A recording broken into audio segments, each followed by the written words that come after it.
Hello guys, welcome to UPSC prelims. आज हम discuss करेंगे updated classroom study material 2 that is PT 365 का third part. Okay, अब देखो क्या होता है ना गाइस कि पीटी 365 में बहुत सारी ऐसी चीजें हैं जो यूपीएससी के प्रीलिम्स पर्सपेक्टिव से जरूरी नहीं है, बट फिर भी विजन वाले दे देते ताकि हम उसे बल्कि बनाए।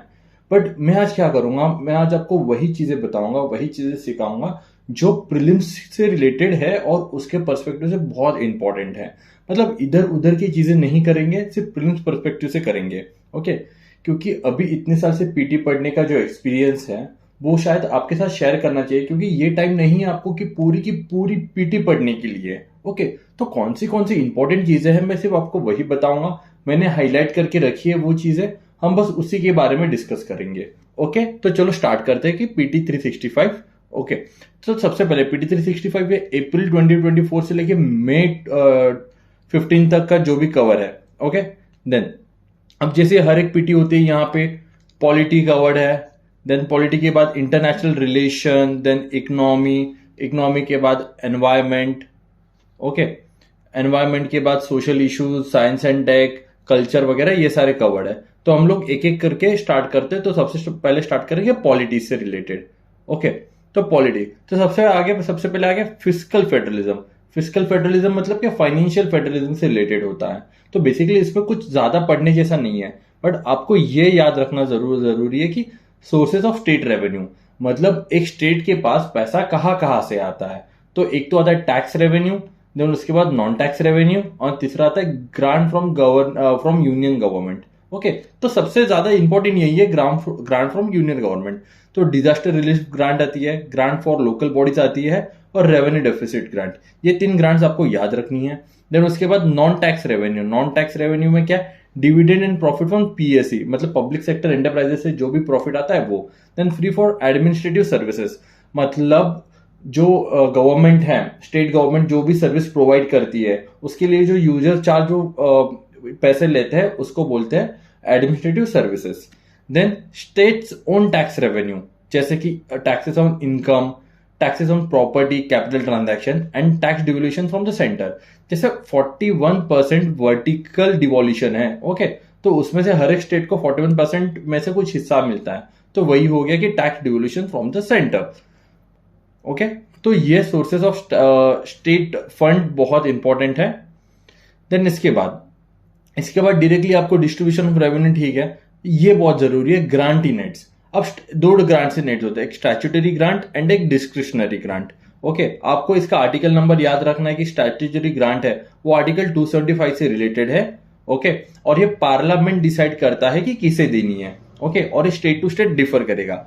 बट ये डिस्क्रिशनरी ग्रांट है, वो मतलब डिस्क्रिशन होता है उनका। ओके, कि हर एक यूनियन और स्टेट को नहीं मिलेंगे। ओके, तो ये होता है डिस्क्रिशनरी ग्रांट। देन उसके बाद बोरोविंग्स।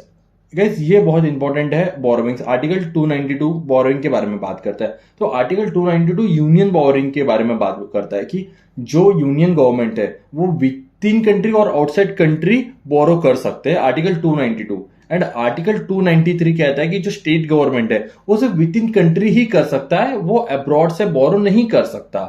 और इसमें और एक कंडीशन है, अगर state is indebted to union, मतलब स्टेट का पहले से ही कर्जा है, ओके, यूनियन से पहले से कर्जा ले रखा है, तो जो स्टेट गवर्नमेंट है वो नया कर्जा नहीं ले सकता अनलेस एंड अनटिल उसको प्रायर कंसेंट नहीं मिलती यूनियन गवर्नमेंट की।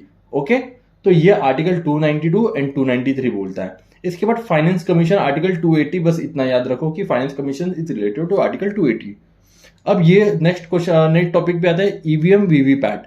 ओके, अब वीवीपैट क्या होता है कि इसके लिए अब इंपॉर्टेंट क्या है। ओके, वीवीपैट में समझो कि आप जा रहे हो ईवीएम में, अपने एक ईवीएम मशीन होती है, ईवीएम मशीन में समझो आपने किसी पार्टी को वोट कर दिया, तो वीवीपैट के मशीन में आपको एक चिट्ठी दिखेगी, आपने इस पार्टी को वोट दिया, तो वो होता है वीवीपैट। अब सुप्रीम कोर्ट ने क्या कहा, सुप्रीम कोर्ट ने कहा कि फुल जितने भी ओके वोटिंग दे रहे थे, supreme court dismisses request for all cross verification of electronic EVMs data users.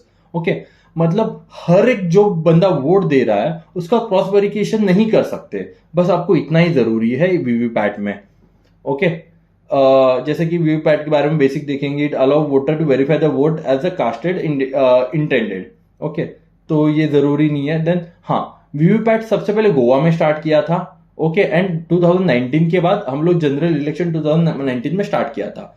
आपको वीवीपैट में एक ही चीज याद रखनी है कि यहाँ पे हर एक वोटर का वीवीपैट से क्रॉस वेरीफाई नहीं होता। आपको बस इतना ही याद रखना है। ओके, देन इसके बाद national human right commission. National human right commission important है। अब इसमें क्या क्या आपको याद रखना है? सबसे पहले तो ये protection of human right act 1993 से आया हुआ है, उसके अकॉर्डिंग, ओके, उस एक्ट के अकॉर्डिंग तो नेशनल ह्यूमन राइट कमीशन क्या होगी? स्टैट्यूटरी बॉडी होगी। स्टैट्यूटरी बॉडी हो गई है। ओके, क्योंकि ये एक्ट से बना हुआ है, कॉन्स्टिट्यूशन के आर्टिकल से नहीं बना हुआ। देन उसके बाद इसका अपॉइंटमेंट देखो, इसका अपॉइंटमेंट कौन करता है? प्रेसिडेंट ऑफ इंडिया करता है। और अपॉइंटमेंट देखो, प्रेसिडेंट सिर्फ अपॉइंट करता है, बट उसका रिकमेंडेशन कोई तो करता होगा, तो उसके लिए कमिटी है। तो कमिटी में कौन कौन है? प्राइम मिनिस्टर है, speaker of Lok Sabha, minister in charge of union of home affairs, leader of opposition in Lok Sabha and Rajya Sabha and deputy chairman of Rajya Sabha. तो 1 2 3 4 एंड 5। ओके, तो ये 5 लोगों की कमिटी है, 6 लोगों की कमिटी है ये। तो ये अपॉइंटमेंट के लिए रिकमेंडेशन करती है। Okay, chairman and members of the commission. अब सबसे इंपॉर्टेंट हो गया यहाँ पे कॉम्पोजिशन कैसा है। तो सबसे पहले तो चेयरपर्सन देखो, चेयरपर्सन बहुत ही इंपॉर्टेंट और क्रूशियल पोजीशन होती है। तो वो ऑब्वियसली एक बड़े जज को मिलेगा। तो इसमें क्या है? Retired chief justice of India और जज of the supreme court. Okay, retired chief justice और जज of the supreme court, okay, दोनों में से एक को मिलेगी। देन इसके बाद फुल टाइम मेंबर। अब फुल टाइम मेंबर में कौन है? रिटायर्ड और सर्विंग जज of the supreme court, retired और serving chief justice of high court. Okay, और उसके बाद नॉलेज एक्सपर्टीज से कोई रहेगा। तो मतलब इधर हाई कोर्ट से लेना है तो वो चीफ जस्टिस को ले सकते हैं, और सुप्रीम कोर्ट से लेना है तो इधर सीजीआई को लेंगे या फिर सुप्रीम कोर्ट के जज को लेंगे। ओके, उसके साथ साथ 7 डीन मेंबर होते हैं।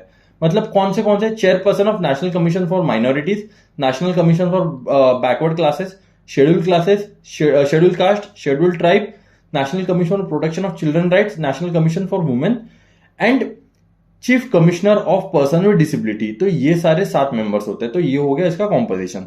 अब इसका टेन्योर जरूरी है। क्या है? 3 साल तक और 70 ईयर्स। मतलब अगर किसी को अपॉइंट किया तो वो 3 साल तक रह सकता है। अगर समझो कि उसका टेन्योर 2 साल में ही अब वो 70 साल के हो गए, ओके, तो वो रिटायर्ड हो जाएंगे तो 70 साल की उम्र में। ओके, देन इसके बाद they are eligible for reappointment, either be chairperson or member, both are eligible for reappointment.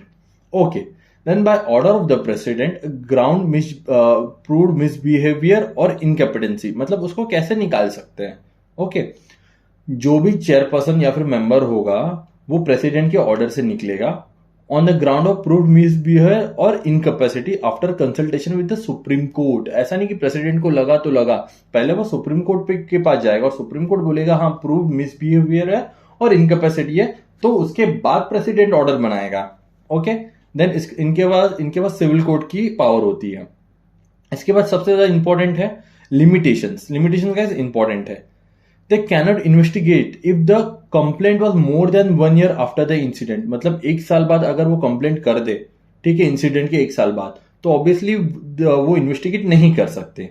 Okay, और यहाँ पे ना गाइस एक चीज है, ओके, जैसे कि state human right commission and national human right commission, मतलब जो आर्म्ड फोर्स एट्रोसिटीज करती है, okay, violation of human rights, तो national human right commission can seek report from the union government.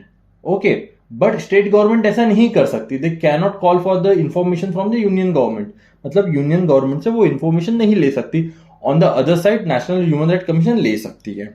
Okay, तो इसमें इतनी चीजें जरूरी है। देन मिसलीडिंग एडवर्टीजमेंट जरूरी नहीं है, इसको छोड़ दो। देन आगे बढ़ते हैं।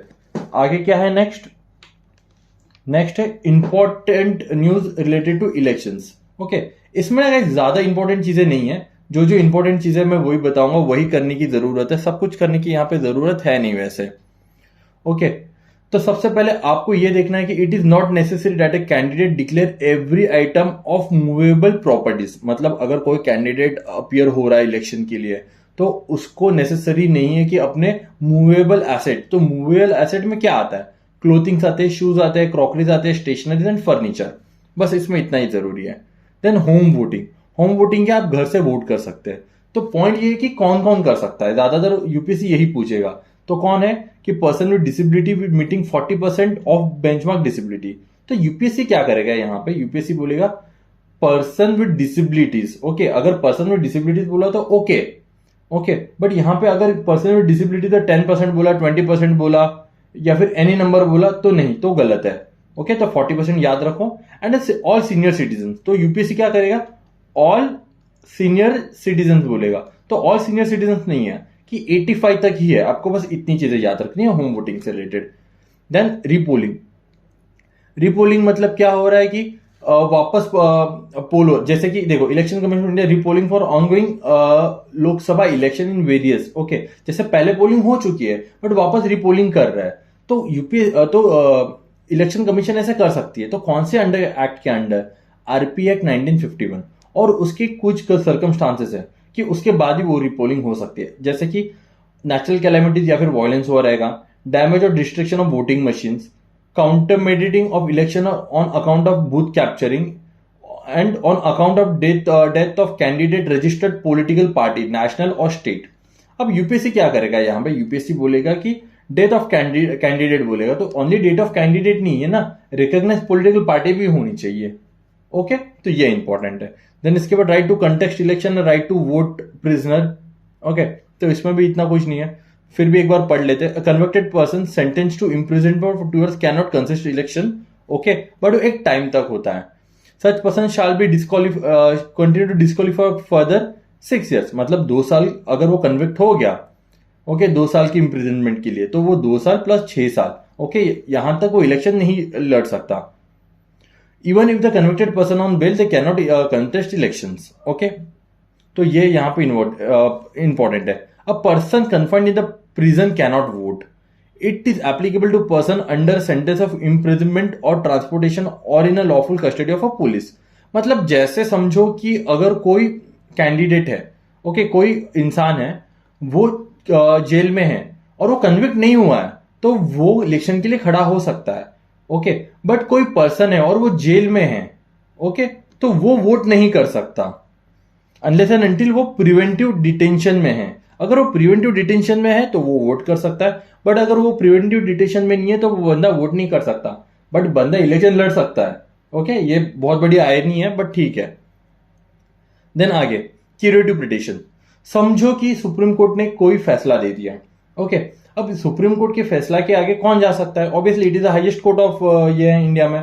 तो क्या करेगा, तो इसके लिए सुप्रीम कोर्ट के पास रिव्यू पिटीशन डाली जाएगी।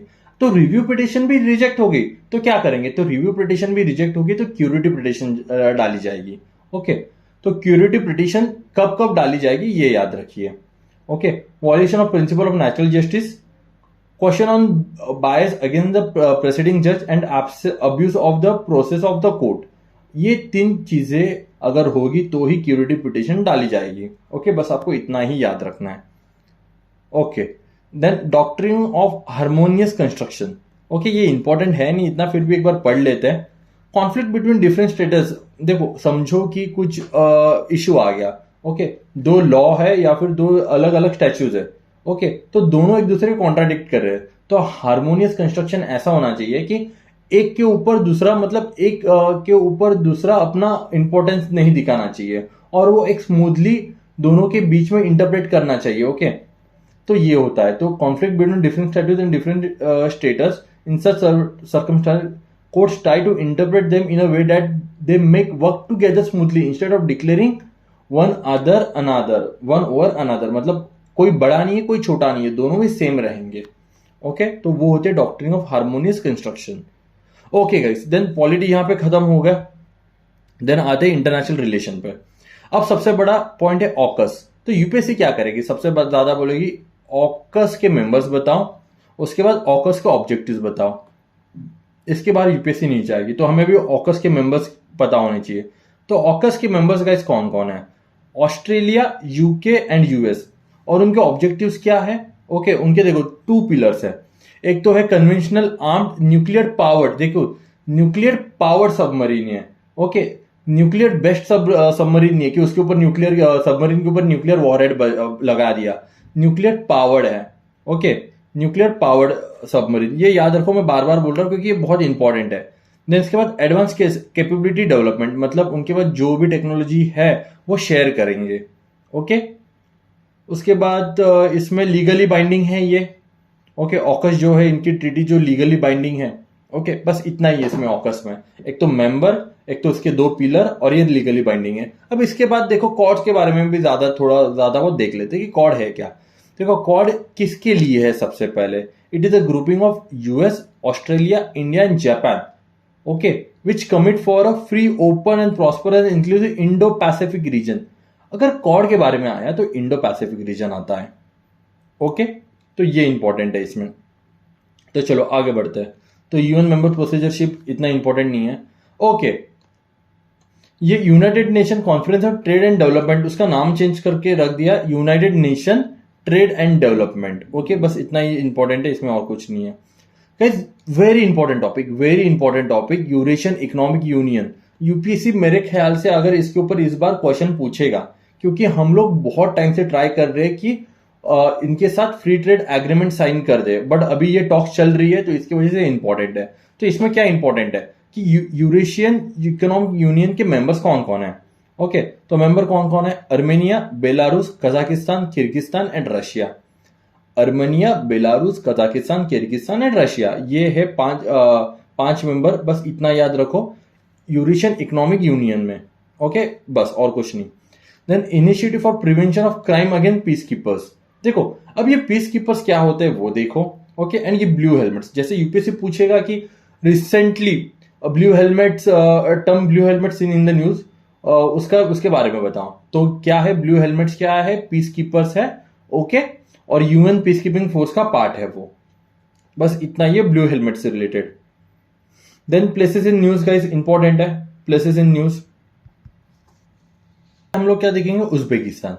तो उज्बेकिस्तान क्या है, डबली लैंडलॉक कंट्री, मतलब अगर उसको सी के पास जाने के लिए उसको दो कंट्री से गुजरना पड़ता है। ओके, देन इसके बाद अराल सी। ओके, अराल सी कहां पे है, उज्बेकिस्तान एंड कजाकिस्तान के बीच में है अराल सी। ओके, यू के याद रखो, कजाकिस्तान एंड उज्बेकिस्तान के बीच में है Aral Sea. Okay, and Amu Darya वहां पे एक इंपॉर्टेंट रिवर है। बस इसमें इतना ही इंपॉर्टेंट है। Then Senkaku island. Senkaku island 2022 में पूछा गया था यूपीएससी ने। तो सेनकुकू आइलैंड की लोकेशन जान लो कि ये कहाँ पे, ईस्ट चाइना सी पे है। ओके, और जापान और चाइना के बीच में डिस्प्यूट चल रहा है सेनकुकू आइलैंड का। Okay, then Sittwe port Myanmar. तो सिटवे पोर्ट की लोकेशन जान लो कहाँ पे, म्यांमार में है, और कौन से रिवर पे, कलादन रिवर के ऊपर है। ओके, एंड हमारे पास कलादन मल्टी मोडल ट्रांसपोर्ट प्रोजेक्ट है, मतलब कोलकाता से लेके हम लोग म्यांमार से पहुंच के मिजोरम में पहुंचेंगे। तो ये है Kaladan multi modal transport project. Okay, तो ये कहां पे सिटुए, कलादन रिवर के ऊपर, तो ये इंपॉर्टेंट है। इसके बाद तजाकिस्तान इंपॉर्टेंट है। तजाकिस्तान से रिलेटेड क्या है, लैंडलॉक कंट्री है, अमू दरिया भी इसमें से एक इंपॉर्टेंट रिवर है, Amu Darya. Okay, and it is a landlocked country. बस देन अराल सी, जैसे मैंने कहा था कि अराल सी कहाँ पे, उज्बेकिस्तान एंड कजाकिस्तान के बीच में है। अराल सी इंपॉर्टेंट क्यों है, क्योंकि वो श्रिंक हो रही है।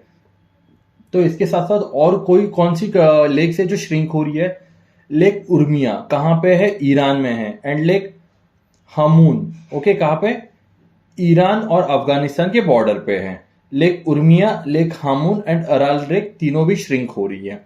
Okay, then North Korea. North Korea की गाइस लोकेशन इंपॉर्टेंट है, it is between East Sea of Japan and Yellow Sea in the west. Okay, East Sea of Japan and Yellow Sea in the west. देखो यहाँ पे North Korea, यही important है North Korea से related. Then Ural river, guys Ural river बहुत ही important है। Okay, तो Ural river के बारे में आपको क्या क्या पता है। एक तो ये रशिया और कजाकिस्तान के से गुजरती है, उसके बाद ये कैस्पियन सी में ड्रेन होती है। यूपीएससी ने 2020 आई गेस 2021 या 2022 में ओके पूछा था कि ये जो रिवर्स है कहाँ का ड्रेन हो रही है। तो वैसे ही आपको याद रखना कि उराल रिवर कहाँ पे, कैस्पियन सी में ड्रेन हो रही है। ओके, उसके बाद और यहाँ पे एक भी याद रखो, उराल रिवर का जो पानी है ना वो बढ़ गया था। ओके, इसके वजह से ये न्यूज में है। Rise in the water level of due to the snow melting affected over thousands of homes in Russia. ऐसा नहीं कि ये श्रंक हो रही है। ओके, देन आयरलैंड के बारे में जरूरी नहीं है। Yes guys, Romania. रोमानिया बहुत इंपॉर्टेंट है कि रोमानिया जो है ब्लैक सी को कनेक्ट करता है। ओके, ब्लैक सी को बॉर्डर करता है, सॉरी। अब देखो रोमानिया तो ब्लैक सी यहाँ पे इंपॉर्टेंट हो जाती है, तो ब्लैक सी के लिए हम लोग क्या क्या चीजें याद रखेंगे? तो ब्लैक सी से रिलेटेड जो भी बॉर्डरिंग कंट्रीज है उसको हम लोग एक्रोनिम बना दिया, burger T. Bulgaria, Ukraine, Russia, G for Georgia, R for Romania and T for Turkey. देखो टर्की, बल्गेरिया, रोमानिया, यूक्रेन, यहाँ पे रशिया एंड जॉर्जिया। ओके, तो यहाँ पे रोमानिया इसके लिए इंपॉर्टेंट है। और रोमानिया में और एक इंपॉर्टेंट है, कार्पाथियन माउंटेन्स रोमानिया में मिलेंगे आपको। कार्पाथियन माउंटेन्स रोमानिया में मिलेंगे, बस। इससे ज्यादा कुछ ज्यादा याद रखने की जरूरत नहीं है। ओके, नेदरलैंड के बारे में बस नॉर्थ सी को वो कनेक्ट बॉर्डर करता है and Rhine river passes to Netherland. Okay, बस इतना ही है। देन अफ्रीका में आ गए गाइज हम लोग। अभी अफ्रीका इंपॉर्टेंट है। अफ्रीका में क्या, अब अफ्रीका में देखो केनिया से रिलेटेड न्यूज आ रही है। तो केनिया से रिलेटेड क्या है? तो केनिया से रिलेटेड सबसे पहले तो लेक विक्टोरिया। तो लेक विक्टोरिया 3 कंट्रीज को कनेक्टेड है, युगांडा, तंजानिया एंड केनिया। तो सबसे पहले ये याद रखो कि लेक विक्टोरिया एंड ये जो केनिया है, ओके, केनिया वो great Rift valley passes through it. Great Rift valley जो है अफ्रीका में, तो वो इससे पास हो रहा है। ओके, अब देखो अफा ट्रायंगल। अब आपको अफा ट्रायंगल के बारे में हर एक चीज याद नहीं रखनी। देखो बस क्या याद रखना है कि इसकी लोकेशन कहां पे है। तो यहां कहां पे, इरित्री, जिबूती एंड इथोपिया के बीच में है अफा ट्रायंगल। ओके, मतलब आप इसको ऐसे याद रखो कि ये अफ्रीका के यहां पे है, Eritrea, Djibouti and Ethiopia. Okay, and Awash river is the main river that flows through the Afar triangle. Okay, और ये ग्रेट रिफ्ट वैली का पार्ट है। बस अफा ट्रायंगल यहाँ पे इतना बहुत ज्यादा हो गया। अब Chad guys, Chad. Okay, Chad क्या है? लैंडलॉक कंट्री है नॉर्थ सेंट्रल अफ्रीका में। तो चैड के गाइस थोड़े से जो कंट्रीज है, नेबरिंग कंट्रीज बहुत इंपॉर्टेंट हो जाती है। कौन सी है? लीबिया है, देन उसके बाद सूडान है, देन उसके बाद सेंट्रल अफ्रीकन रिपब्लिकन है, देन नाइजेरिया एंड नाइजर है। तो ये 5 कंट्रीज आप याद रखिए, बहुत इंपॉर्टेंट है। एंड लेक चार्ज is the largest lake. Then Ghana. Ghana कहाँ पे मिलेगा आपको? गल्फ ऑफ गिनी के, ये देखो ये जो है गल्फ ऑफ गिनी है, तो यहाँ पे आपको घाना मिल रहा है। ओके, तो घाना में एक ही चीज याद, 2 चीज याद रखो। एक तो लेक वोल्टा पास हो रही है उनसे, और ग्रीनविच मेरिडियम पासेस थ्रू घाना। ओके, तो ये दो चीजें घाना से रिलेटेड इंपॉर्टेंट है। देन नेक्स्ट गाइस, ओके, इसके साथ प्लेसेस इन न्यूज हो गए। अब दूसरा बायलैटरल रिलेशंस आ जाते हैं, इंडिया इंडोनेशिया से रिलेटेड। ज्यादा इंपॉर्टेंट कुछ नहीं है इसमें भी देखो कि इंडिया और इंडोनेशिया कॉमन ग्रुप कौन सा है? G20, Indian Ocean Rim Association, United Nation and Asia summit, East Asia summit. Okay, यहाँ पे ये इंपॉर्टेंट है, India is the largest trade partner in the Asian region. Indonesia है वो इंडिया का लार्जेस्ट ट्रेड पार्टनर है एशियन रीजन से। Okay, then उसके बाद उसके पॉलिटिकल फीचर्स हमें कुछ याद रखने हैं। पॉलिटिकल फीचर्स बहुत इंपॉर्टेंट है, जैसे कि लैंड बॉर्डर कौन कर रही है? Malaysia, Papua New Guinea and East Timor. Okay, then maritime border Australia, Palau, Philippines, Vietnam, Thailand. देखो ये ज्यादा इंपॉर्टेंट नहीं है, बट ये लैंड बॉर्डर बहुत इंपॉर्टेंट है। इसके बाद स्टेट्स कौन से हैं? मलाका, लोम्बुक एंड सुंडा स्टेट। ये 3 स्टेट याद रखो। And it lies across the equator. Equator के पास से वो गुजरता है, इक्वेटर से गुजरता है, बेसिकली इक्वेटर उससे गुजरता है। ओके, देन इंडिया ने कुछ डिफेंस मिलिट्री एक्सरसाइज किया था, समुद्र शक्ति, ओके, और कोरपैट। तो ये 2 एक्सरसाइज याद रखो बस। इसके बाद इंडिया यूक्रेन से रिलेटेड कुछ इतना इंपॉर्टेंट नहीं है। देन डिजास्टर डिप्लोमेसी कुछ इंपॉर्टेंट नहीं है। हाँ, ये इंपॉर्टेंट है। देखो इंडिया ने क्या ऑपरेशन दोस्त किसके लिए बनाया था? ऑपरेशन दोस्त बनाया था डिवेस्टेटिंग जो टर्की में अर्थक्वेक आया था, तो उसको हेल्प करने के लिए ऑपरेशन दोस्त बनाया था और लॉन्च किया था। And operation Karuna to assist cyclone hit in Myanmar. Operation Dost, operation Karuna याद रखो। देन उसके बाद इसमें कुछ इंपॉर्टेंट नहीं है। देन चाबर पोर्ट की इंफॉर्मेशन, ये लोकेशन याद रखो कि चाबर पोर्ट कहाँ पे? ईरान में है, गल्फ ऑफ ओमान के पास। और गदर पोर्ट कहाँ पे? पाकिस्तान में है। और वो गदर पोर्ट किसने डेवलप किया है? चाइना ने डेवलप कर रखा है। इसमें इतना इंपॉर्टेंट है चाबर पोर्ट से रिलेटेड। देन शिंजिन एरिया, देखो शिंजिन एरिया कहाँ पे? It 727 countries include 23, okay, and all member of European trade association. तो ये हो गया शिंजिन एरिया। तो शिंजिन एरिया कहाँ पे? यूरोप में है। इसके लिए बस इतना इंपॉर्टेंट है। और कुछ नहीं। हाँ, अब हवाना सिंड्रोम।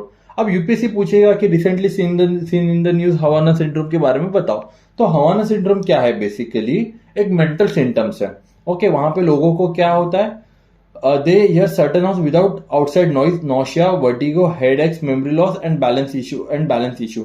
तो ये हो गया हवाना सिंड्रोम, बस इतना ही याद रखो। इसको हवाना सिंड्रोम क्यों बोलता है? क्योंकि ये हवाना क्यूबा में डिस्कवर किया गया था 2016 में। Okay, then Darfur crisis, guys important है, यूपीएससी बार बार दफूर पूछता है लोकेशन में। ओके, अब यहां पे दफूर से रिलेटेड क्या है? दफूर से रिलेटेड है कि दफूर में हंगर क्राइसिस चल रहे हैं। ओके, तो यहां पे देखो दफूर की लोकेशन यहां पे है। Okay, Darfur is region of west Sudan, border लिबरिंग Chad and Central Asian Republic. Okay, Africa का पार्ट है, यहां पे इसकी लोकेशन याद रखो। और इरेस क्रॉसिंग, अब यूपीएससी पूछेगा इरेस क्रॉसिंग कहां पे? It is a border crossing between Israel and northern Gaza strip. Erez crossing, बस इतना याद रखो। इरेस क्रॉसिंग कहां पे? इरेस क्रॉसिंग है Israel and northern Gaza strip. Okay, then India export, defence export, इसमें ये याद रखो कि 74% थ्रू हम लोग थ्रू ऑटोमेटिक रूट से करते हैं। ओके, 74%। उसके बाद आईडेक्स क्या है? आईडेक्स रिलेटेड है डिफेंस से, बस। देन वेपनाइजेशन ऑफ स्पेस, देखो वेपनाइजेशन ऑफ स्पेस मतलब क्या? आप स्पेस में जाके अपने वेपन रख रहे हो, उसको बोलेंगे वेपनाइजेशन ऑफ स्पेस। जैसे कि मिशन शक्ति हम लोग ने किया था कि first ever anti satellite missile testing. Okay, कि हम लोग क्या कर रहे हैं कि स्पेस में जाके मिसाइल रख रहे हैं और फिर जब भी जरूरत है फिर सामने वाले टारगेट को उड़ा देंगे। तो वो हो गया वेपनाइजेशन ऑफ स्पेस। ओके, क्या बोलते हैं? Deployment of weapons in space, बस इतना ही याद रखो इसमें। अब यहां पे देखो, ये बहुत इंपॉर्टेंट है। India is a party to the outer space treaty, the rescue agreement, liability convention and the registration convention. India also sign the moon treaty but not ratified, मतलब जो मून ट्रीटी हमने साइन किया वो ratified नहीं है। Okay, and India is also actively participant the COPUOS. COPUOS क्या है? Committee on peaceful use of outer space. Okay, then AFSPA, guys important है। आफ्सपा क्या है? Arm force special act 1958। Okay, तो यूपीएससी क्या पूछेगी? सबसे ज्यादा पूछेगी कि आफ्सपा जो है वो कहां कहां पे? नागालैंड में है, आसाम में है, मणिपुर में, अरुणाचल प्रदेश में है। मिजोरम में नहीं है, पहले था मिजो में, अब नहीं है। नागालैंड, आसाम, मणिपुर एंड अरुणाचल प्रदेश और जम्मू एंड कश्मीर के कुछ कुछ पार्ट्स में है। ओके, अब आसपा जो है वो लागू कैसे होता है? तो बेसिकली गवर्नमेंट को पहले वो जो एरिया है वो डिस्टर्ब एरिया कहना पड़ता है, और वो डिस्टर्ब एरिया कौन कह सकता है? गवर्नर ऑफ द स्टेट और administrator of the union territory और द सेंट्रल गवर्नमेंट, और उसके बाद आसपा वहां पे जा सकती है। Okay, then combined maritime forces जरूरी नहीं। Yes, operation Meghdoot and Siachen glacier. Operation Meghdoot important. It was launched in 13th April 1998 when Indian Army and Indian Air Force advanced to Siachen to secure highest dominating northern Ladakh. Okay, तो operation Meghdoot important है किससे related? Siachen glacier से। और Siachen glacier से कौन सी नदी बहती है? Nubra river originate from Siachen glacier, और उसकी लोकेशन कहां पे? काराकोरम रेंज पे है। ओके, देन यूके पार्लियामेंट ने असाइलम ये लॉ पास कर दिया है, जरूरी नहीं है। और ये ड्राफ्ट है ना, इसमें ज्यादा कुछ इंपॉर्टेंट नहीं है, बस एक्सप्लोसिव एक्ट को वो रिप्लेस कर रहा है, इतना ही है। ओके, और रासबिहारी घोष जो है इनको इसके अंडर चार्ज किया गया था, रासबिहारी बोस को। ओके, देन एक्सरसाइज देख लेना कि गगन शक्ति क्या है और पूर्वी लहर क्या है किसके बीच में, बस इतना ही है इसमें। ओके गाइस, देन हमारा इंटरनेशनल रिलेशन और सिक्योरिटी हो गया। इसके साथ साथ अभी देखते हैं इकोनॉमी। अब इकोनॉमी में देखो, एक चीज बताऊंगा, ग्लोबल फिक्स कैपिटल फॉर्मेशन अगर हाई होगा, ज्यादा होगा, तो it is good for economy. और हमारा कैसा है? जिगजैग पैटर्न में है। ओके, बस इतना याद रखो, और ये ज्यादा होना चाहिए global fix capital formation. Okay, अब ग्रॉस फिक्स कैपिटल फॉर्मेशन। अब ग्रॉस और नेट में क्या फर्क है? देखो, नेट में क्या करते हैं? नेट में हम लोग gross depreciation, obsolescences and accidental damage to fix capital वो हटा देते हैं, तब जाके वो नेट बनता है। Okay, then gross fixed capital formation क्या क्या इंक्लूड नहीं करता? इंटरमीडिएट कंजम्पशन नहीं करता, machineries and equipment intended for household financial, मतलब हाउस होल्ड के लिए जो जो मशीनरीज हम लोग इक्विपमेंट लेते हैं वो नहीं होता, and loss due to nature. Okay, then growth multiplier, GDP, GFCF and GDP are positively correlated and indicate that increase in gross fixed capital formation invariably lead to the increase in GDP। कि जैसे मैंने कहा था कि हमें gross fixed, okay, हमें क्या चाहिए, ग्रॉस फिक्स्ड कैपिटल फॉर्मेशन ज्यादा चाहिए। ओके, बस इसमें इतना जरूरी है। Then urban poverty, urban poverty में ज्यादा इंपॉर्टेंट नहीं है। इंटरनेशनल लेबर ऑर्गेनाइजेशन इंपॉर्टेंट है। तो ये क्या है, it is a specialist agency of UN है। सबसे पहले ट्रीटी ऑफ वर्साइलिस से वो बना हुआ था 1919 में, और उसके बाद आईएलओ क्या बन गया, स्पेशलिस्ट एजेंसी बन गया यूएन की 1946 में। India is a member, 187 members है।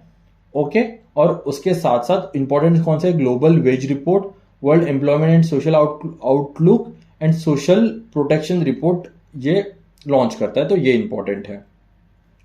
Then inheritance tax. अब इनहेरिटेंस टैक्स मतलब क्या, समझो कि मेरे पापा है, अब मेरे पापा गुजर गए तो उनकी प्रॉपर्टी में इनहेरिट कर रहा हूँ, ऑब्वियसली उनकी प्रॉपर्टी मुझे मिलेगी, तो उनकी प्रॉपर्टी जब मुझे मिलेगी तो मुझे उसके ऊपर टैक्स देना पड़ेगा, वो हो गया इनहेरिटेंस टैक्स, जो इंडिया में लागू नहीं है, जापान में इनहेरिटेंस टैक्स है और साउथ कोरिया में है। Okay, it is levied on the property और asset inherited upon the individual death, it differs from the estate tax which is levied on the total value of deceased person estate. Okay, तो ये estate tax से अलग है inheritance tax. Okay, और India में inheritance tax नहीं है। Okay, तो उसके बाद ये देखो कि लिविंग वेज और मिनिमम वेज क्या क्या जाता है। लिविंग वेज मतलब क्या, the wage level necessary to afford a decent standard of living of worker and their families. And minimum wage क्या है कि it is the lowest legal hourly wage that employ must pay their worker. Okay, to improve the quality of life, to protect worker from the exploitation, बस minimum wage और maximum living wage में इतना ही important है। Then asset monetisation, asset monetisation को simple terms में ऐसे समझ सकते हैं कि गवर्नमेंट के पास कुछ जमीनें हैं, कुछ जगह है और कुछ फैक्ट्रीज है जो वो आइडियल पड़ी है, तो वो क्या करेंगे, वो प्राइवेट कंपनी को बुलाएंगे, उनको बोलेंगे कि भाई ये ले लो, लीज पे ले लो, तुम इसको यूज करो और मुझे पैसे दे दो, तो उसको बोलेंगे हम लोग asset.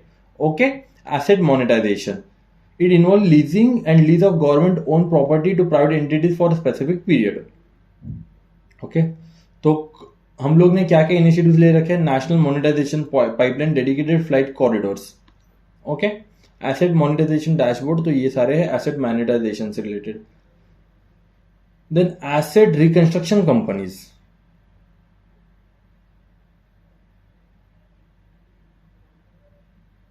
Okay, asset reconstruction companies.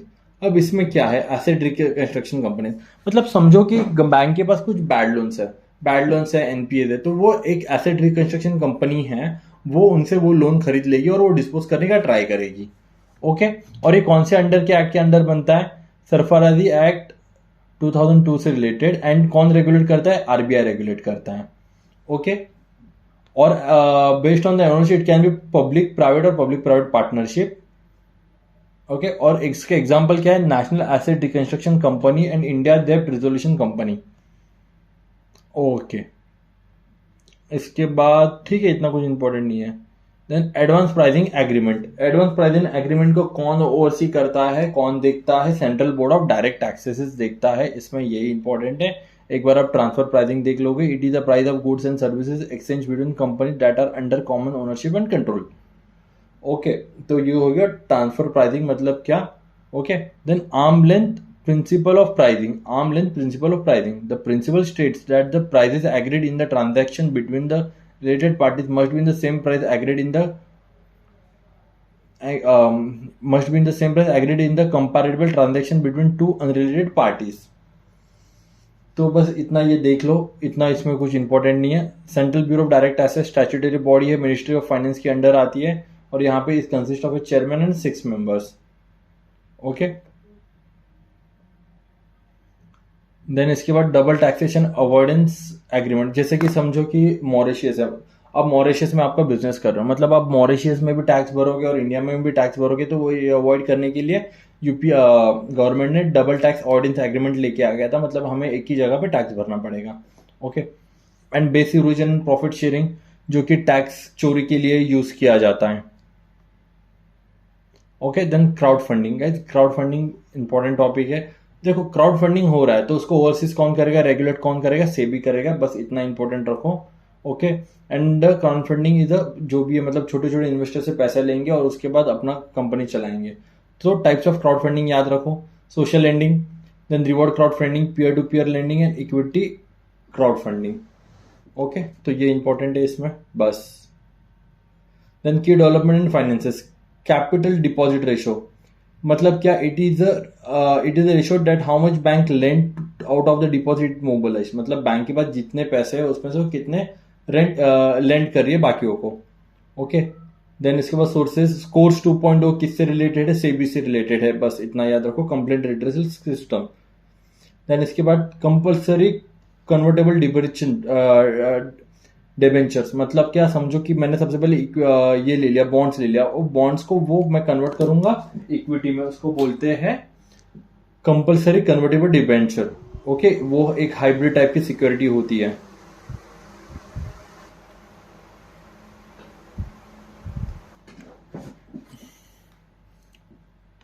Domestic systematic important insurer. Okay, बस ये याद रखो, these are too big to fail, और इनको कौन रेगुलेट करेगा, insurance regulatory development IRDA regulate करेगा। ओके, जो भी इंश्योरेंस से रिलेटेड है वो उसको IRDA रेगुलेट करेगा। Then consumer confidence survey. Okay, less important है, इतना इंपॉर्टेंट नहीं है, बट यहाँ पे ये याद रखो कौन कंडक्ट करता है, RBI कंडक्ट करता है। इसके अलावा कुछ याद रखने की जरूरत नहीं है। यस, अब इंटरनाइजेशन ऑफ रूपी। अब इसको देखो, सबसे पहले ये थोड़ा एक एक्स्ट्रा इन्फॉर्मेशन है कि 1970 से पहले कुवैत में, बहरान में, कतर में और UAE में इंडिया की रूपी एक्सेप्ट किया जाते थे। अब देखो, इंटरनेशनलाइजेशन ऑफ रूपी क्या होता है कि international extension of national currency, मतलब जो इंडिया जैसे डॉलर को यूज करता है वैसे ही रूपी को भी यूज किया करेंगे। जैसे कि डॉलर को, यूरो को, जापानीज येन, पाउंड स्टर्लिंग जैसे यूज करते हैं वैसे ही रूपी को भी यूज करेंगे। अब इसका बेनिफिट क्या है, लिमिटेड एक्सचेंज रेट रिस्क। देखो यूपीएससी क्या बोलेगा कि इंटरनलाइजेशन ऑफ मैंने रूपी कर दिया तो उसके बेनिफिट्स बताओ। तो सबसे पहले तो लिमिटेड एक्सचेंज रेट रिस्क होगा। Okay, then access to international financial market, क्योंकि हम लोग के डायरेक्टली पैसे यूज कर रहे हैं rupee. Then boost capital formation, then finance budget deficit and reducing requirement of forex reserve. Okay, अगर हम लोग डायरेक्टली रूपी यूज कर रहे हैं तो हमें डॉलर का स्टॉक भर भर करने की क्या जरूरत है। ओके, तो ये हो गया internationalisation of rupee. Then vostro account, it is a part of the internalisation of rupee, मतलब क्या, अगर मुझे किसी कंट्री से सर डायरेक्ट डील करनी है तो मैं वोस्ट्रो अकाउंट के थ्रू कर सकता हूँ, मुझे डॉलर की जरूरत नहीं है यहाँ पे। एंड बायलैटरल स्वैप एग्रीमेंट्स होता है। ओके, देन इसके बाद बेसिल 3 नॉर्म्स। अब देखो गाइस, बेसिल 3 नॉर्म्स इंपॉर्टेंट है, ऐसा समझो कि बेसिल 3 नॉर्म किससे रिलेटेड है, बैंकिंग से रिलेटेड है। अब Basel committee of banking supervision क्या है कि governor of G10 countries. Okay, इसके पास 45 मेंबर्स है, एनहेंस फाइनेंशियल स्टेबिलिटी करेगा and it decisions are not binding. Okay, और इसके मेंबर में RBI भी है। अब इसमें आपको बस इतना ही देखना है कि कैपिटल एडिक्वेट रेशियो क्या होता है। ओके, देन उसके बाद leverage ratio, capital conservation buffer and countercyclical के बफर। तो capital adequate ratio, it is CR is a percent that the bank measures financial health by comparing capital risk asset weighted. मतलब क्या है capital adequate ratio, मतलब बोलेंगे यहाँ पे उनके पास क्या क्या कैपिटल्स है और उसके बाद उसकी उनकी क्या क्या लाइबिलिटीज है, उसको हो गया capital liability ratio. And leverage ratio, leverage ratio क्या, tier one capital upon exposure measure, इतना याद रखो। Capital conservation buffer, request to banks are required to hold capital conservation buffer to ensure the cushion of capital that can be used to absorb loss during financial stress। और counter cylindrical buffer, मतलब कि जब भी bank पैसा कमा रही है तो जब वो डूबने वाली होती है तो उसके लिए पहले से उसको बफर बना के रखो, तो उसको बोलेंगे काउंटर सिलेंड्रिकल बफर्स। देन इसके बाद ये 3.1 फाइनेंसिंग एंड सस्टेनेबल डेवलपमेंट जरूरी नहीं है इतना। Okay okay guys, so next topic is IMF lending. Okay, तो IMF लैंडिंग में क्या क्या जरूरी है, तो जैसे 2022 में यूपीएससी ने क्वेश्चन पूछा था एक्सटेंडेड फंड फैसिलिटी किससे रिलेटेड है, तो वो है IMF लेंडिंग से रिलेटेड। तो वैसे ही हमें यही चीज़ देखनी है। तो यहाँ पे क्या क्या इंपॉर्टेंट है, सबसे पहले कि all member countries facing actual potential existing financing are eligible. Okay, तो यहाँ पे देखो, तो यहाँ पे सबसे ज़्यादा इंपॉर्टेंट है ये तीन चीज़ें कि IMF लेंडिंग से रिलेटेड। ओके, तो तीन टाइप के इंस्ट्रूमेंट, फाइनेंशियल इंस्ट्रूमेंट होते हैं। एक general resources account, okay, then poverty reduction and growth trust, and then resilient and sustainable trust. तो हम लोग नीचे से स्टार्ट करते हैं। रेसिलेंस एंड सस्टेनेबल ट्रस्ट किसके लिए होता है? It is a long term financial to address long term challenges include climate change and pandemic preparedness. Okay, तो इसके लिए कौन सी फैसिलिटीज अवेलेबल है? Resilient and sustainable facility. Okay, तो ये हो गया रेसिलेंट एंड सस्टेनेबल ट्रस्ट। उसके बाद poverty reduction and growth trust, मतलब अगर कुछ भी पॉवर्टी से रिलेटेड चीज़ें होगी तो वो जीरो इंटरेस्ट के साथ उनको लोन मिलेगा। ओके, तो उसके लिए कौन से लोन्स हैं? Extended credit facility, stand by credit facility and rapid credit facilities. Okay, then ये इंपॉर्टेंट है जनरल रिसोर्स अकाउंट। ओके, अब इसमें क्या क्या आ रहा है? तो इसमें आ रहा है कि stand by agreement, extended fund facilities, flexible credit lines, precautionary and liquidity line, short term liquidity line and rapid financial instrument. बस आपको ये वर्ड्स देखने हैं, अगर ऐसे वर्ड्स कहीं पे आ गए तो आपको मार्क करना है IMF। ओके, देन उसके बाद मिलेट से रिलेटेड गाइस। तो मिलेट इंपॉर्टेंट है क्योंकि millet international year of millet था 2023। अब मिलेट में क्या इंपॉर्टेंट है? तो सबसे पहले India is the largest producer of millet and fifth largest exporter of millet. Okay, largest producer मतलब 41% प्रोड्यूस करता है। उसके बाद यूपीएससी देखो क्वेश्चन पूछते हैं कि which of the following state are known for millets. तो यहाँ पे कौन से है? राजस्थान, उत्तर प्रदेश, हरियाणा, कर्नाटका, महाराष्ट्र एंड गुजरात। ओके, तो ये 6 स्टेट्स है। देन इसके बाद मेजर मिलेट्स जरूर नहीं है। हाँ, यहाँ पे देखो, यहाँ पे और एक आ सकते हैं कि C3 plant and C4 plants क्या होता है। तो बेसिकली आपको ये देखना है कि C3 प्लांट से 95% of shrubs, trees and plants. Okay, मतलब जितने भी श्रब्स, ट्रीज और प्लांट्स हैं तो 95% C3 प्लांट्स होते हैं। Example rice and wheat. और C4 प्लांट जो होते हैं वो 5% होते हैं सिर्फ। ओके, उसका एग्जाम्पल क्या है? Corn and sugar cane. Okay, then millet के लिए स्कीम्स कौन से? श्री अन्न स्कीम में था, पोषण अभियान में था, और नेशनल फूड सिक्योरिटी में एक सब मिशन ऑन मिलेट। ओके, तो ये मिलेट से रिलेटेड स्कीम्स है। देन इसके बाद silk sector in India important है। सिल्क सेक्टर इन इंडिया, तो सबसे पहले Odisha is a leading silk producer. उसके बाद कौन है? झारखंड है, एंड देन छत्तीसगढ़ है। ये इंपॉर्टेंट है। India is the world second largest crude steel producer. Okay, second largest crude steel producer नहीं, crude steel producer. And India is the home to the 5th reserve of iron ore. Okay, and net steel exporter. Okay, ये important है।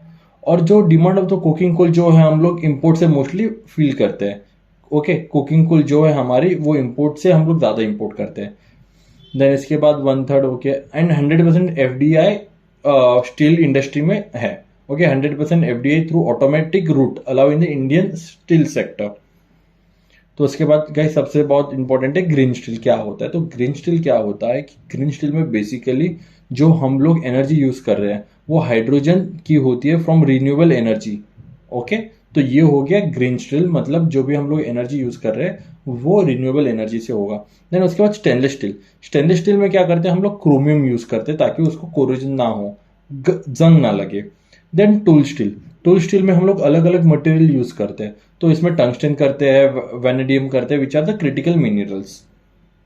Okay, तो green steel, stainless steel and then tool steel. Okay, then next आगे क्या है? आगे this is associate term. Steel scrap तो पता है स्क्रैप क्या होता है।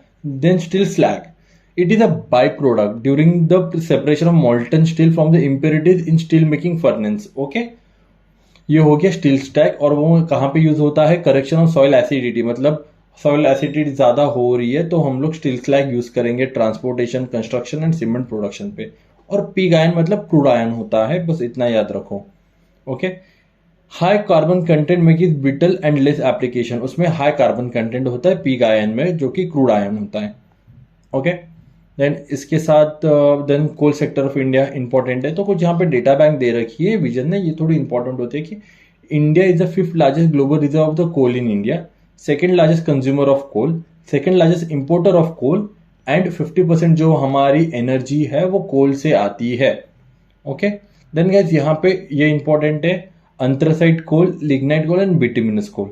Okay, anthracite coal is a good quality of coal होता है, वो कहाँ पे, जम्मू एंड कश्मीर में मिलता है। और ये जो बेल्ट है ईस्टर्न वाला, ओके, वहां पर आपको बिटुमिनस कोल मिलेगा, एंड गुजरात में, राजस्थान, हरियाणा में और तमिलनाडु में आपको मिलेगा लिग्नाइट कोल की क्वालिटी। ओके, और इसमें और एक चीज क्या है इंपॉर्टेंट, ये अलाउइंग एफडीआई, ओके, कोल में कितना 100% थ्रू ऑटोमेटिक रूट, ये इंपॉर्टेंट है। और जैसे मैंने कहा था पहले, कुकिंग कोल जो है इंडिया में, ओके, वो कम होता है और वो इंपोर्ट ज्यादा करते हैं।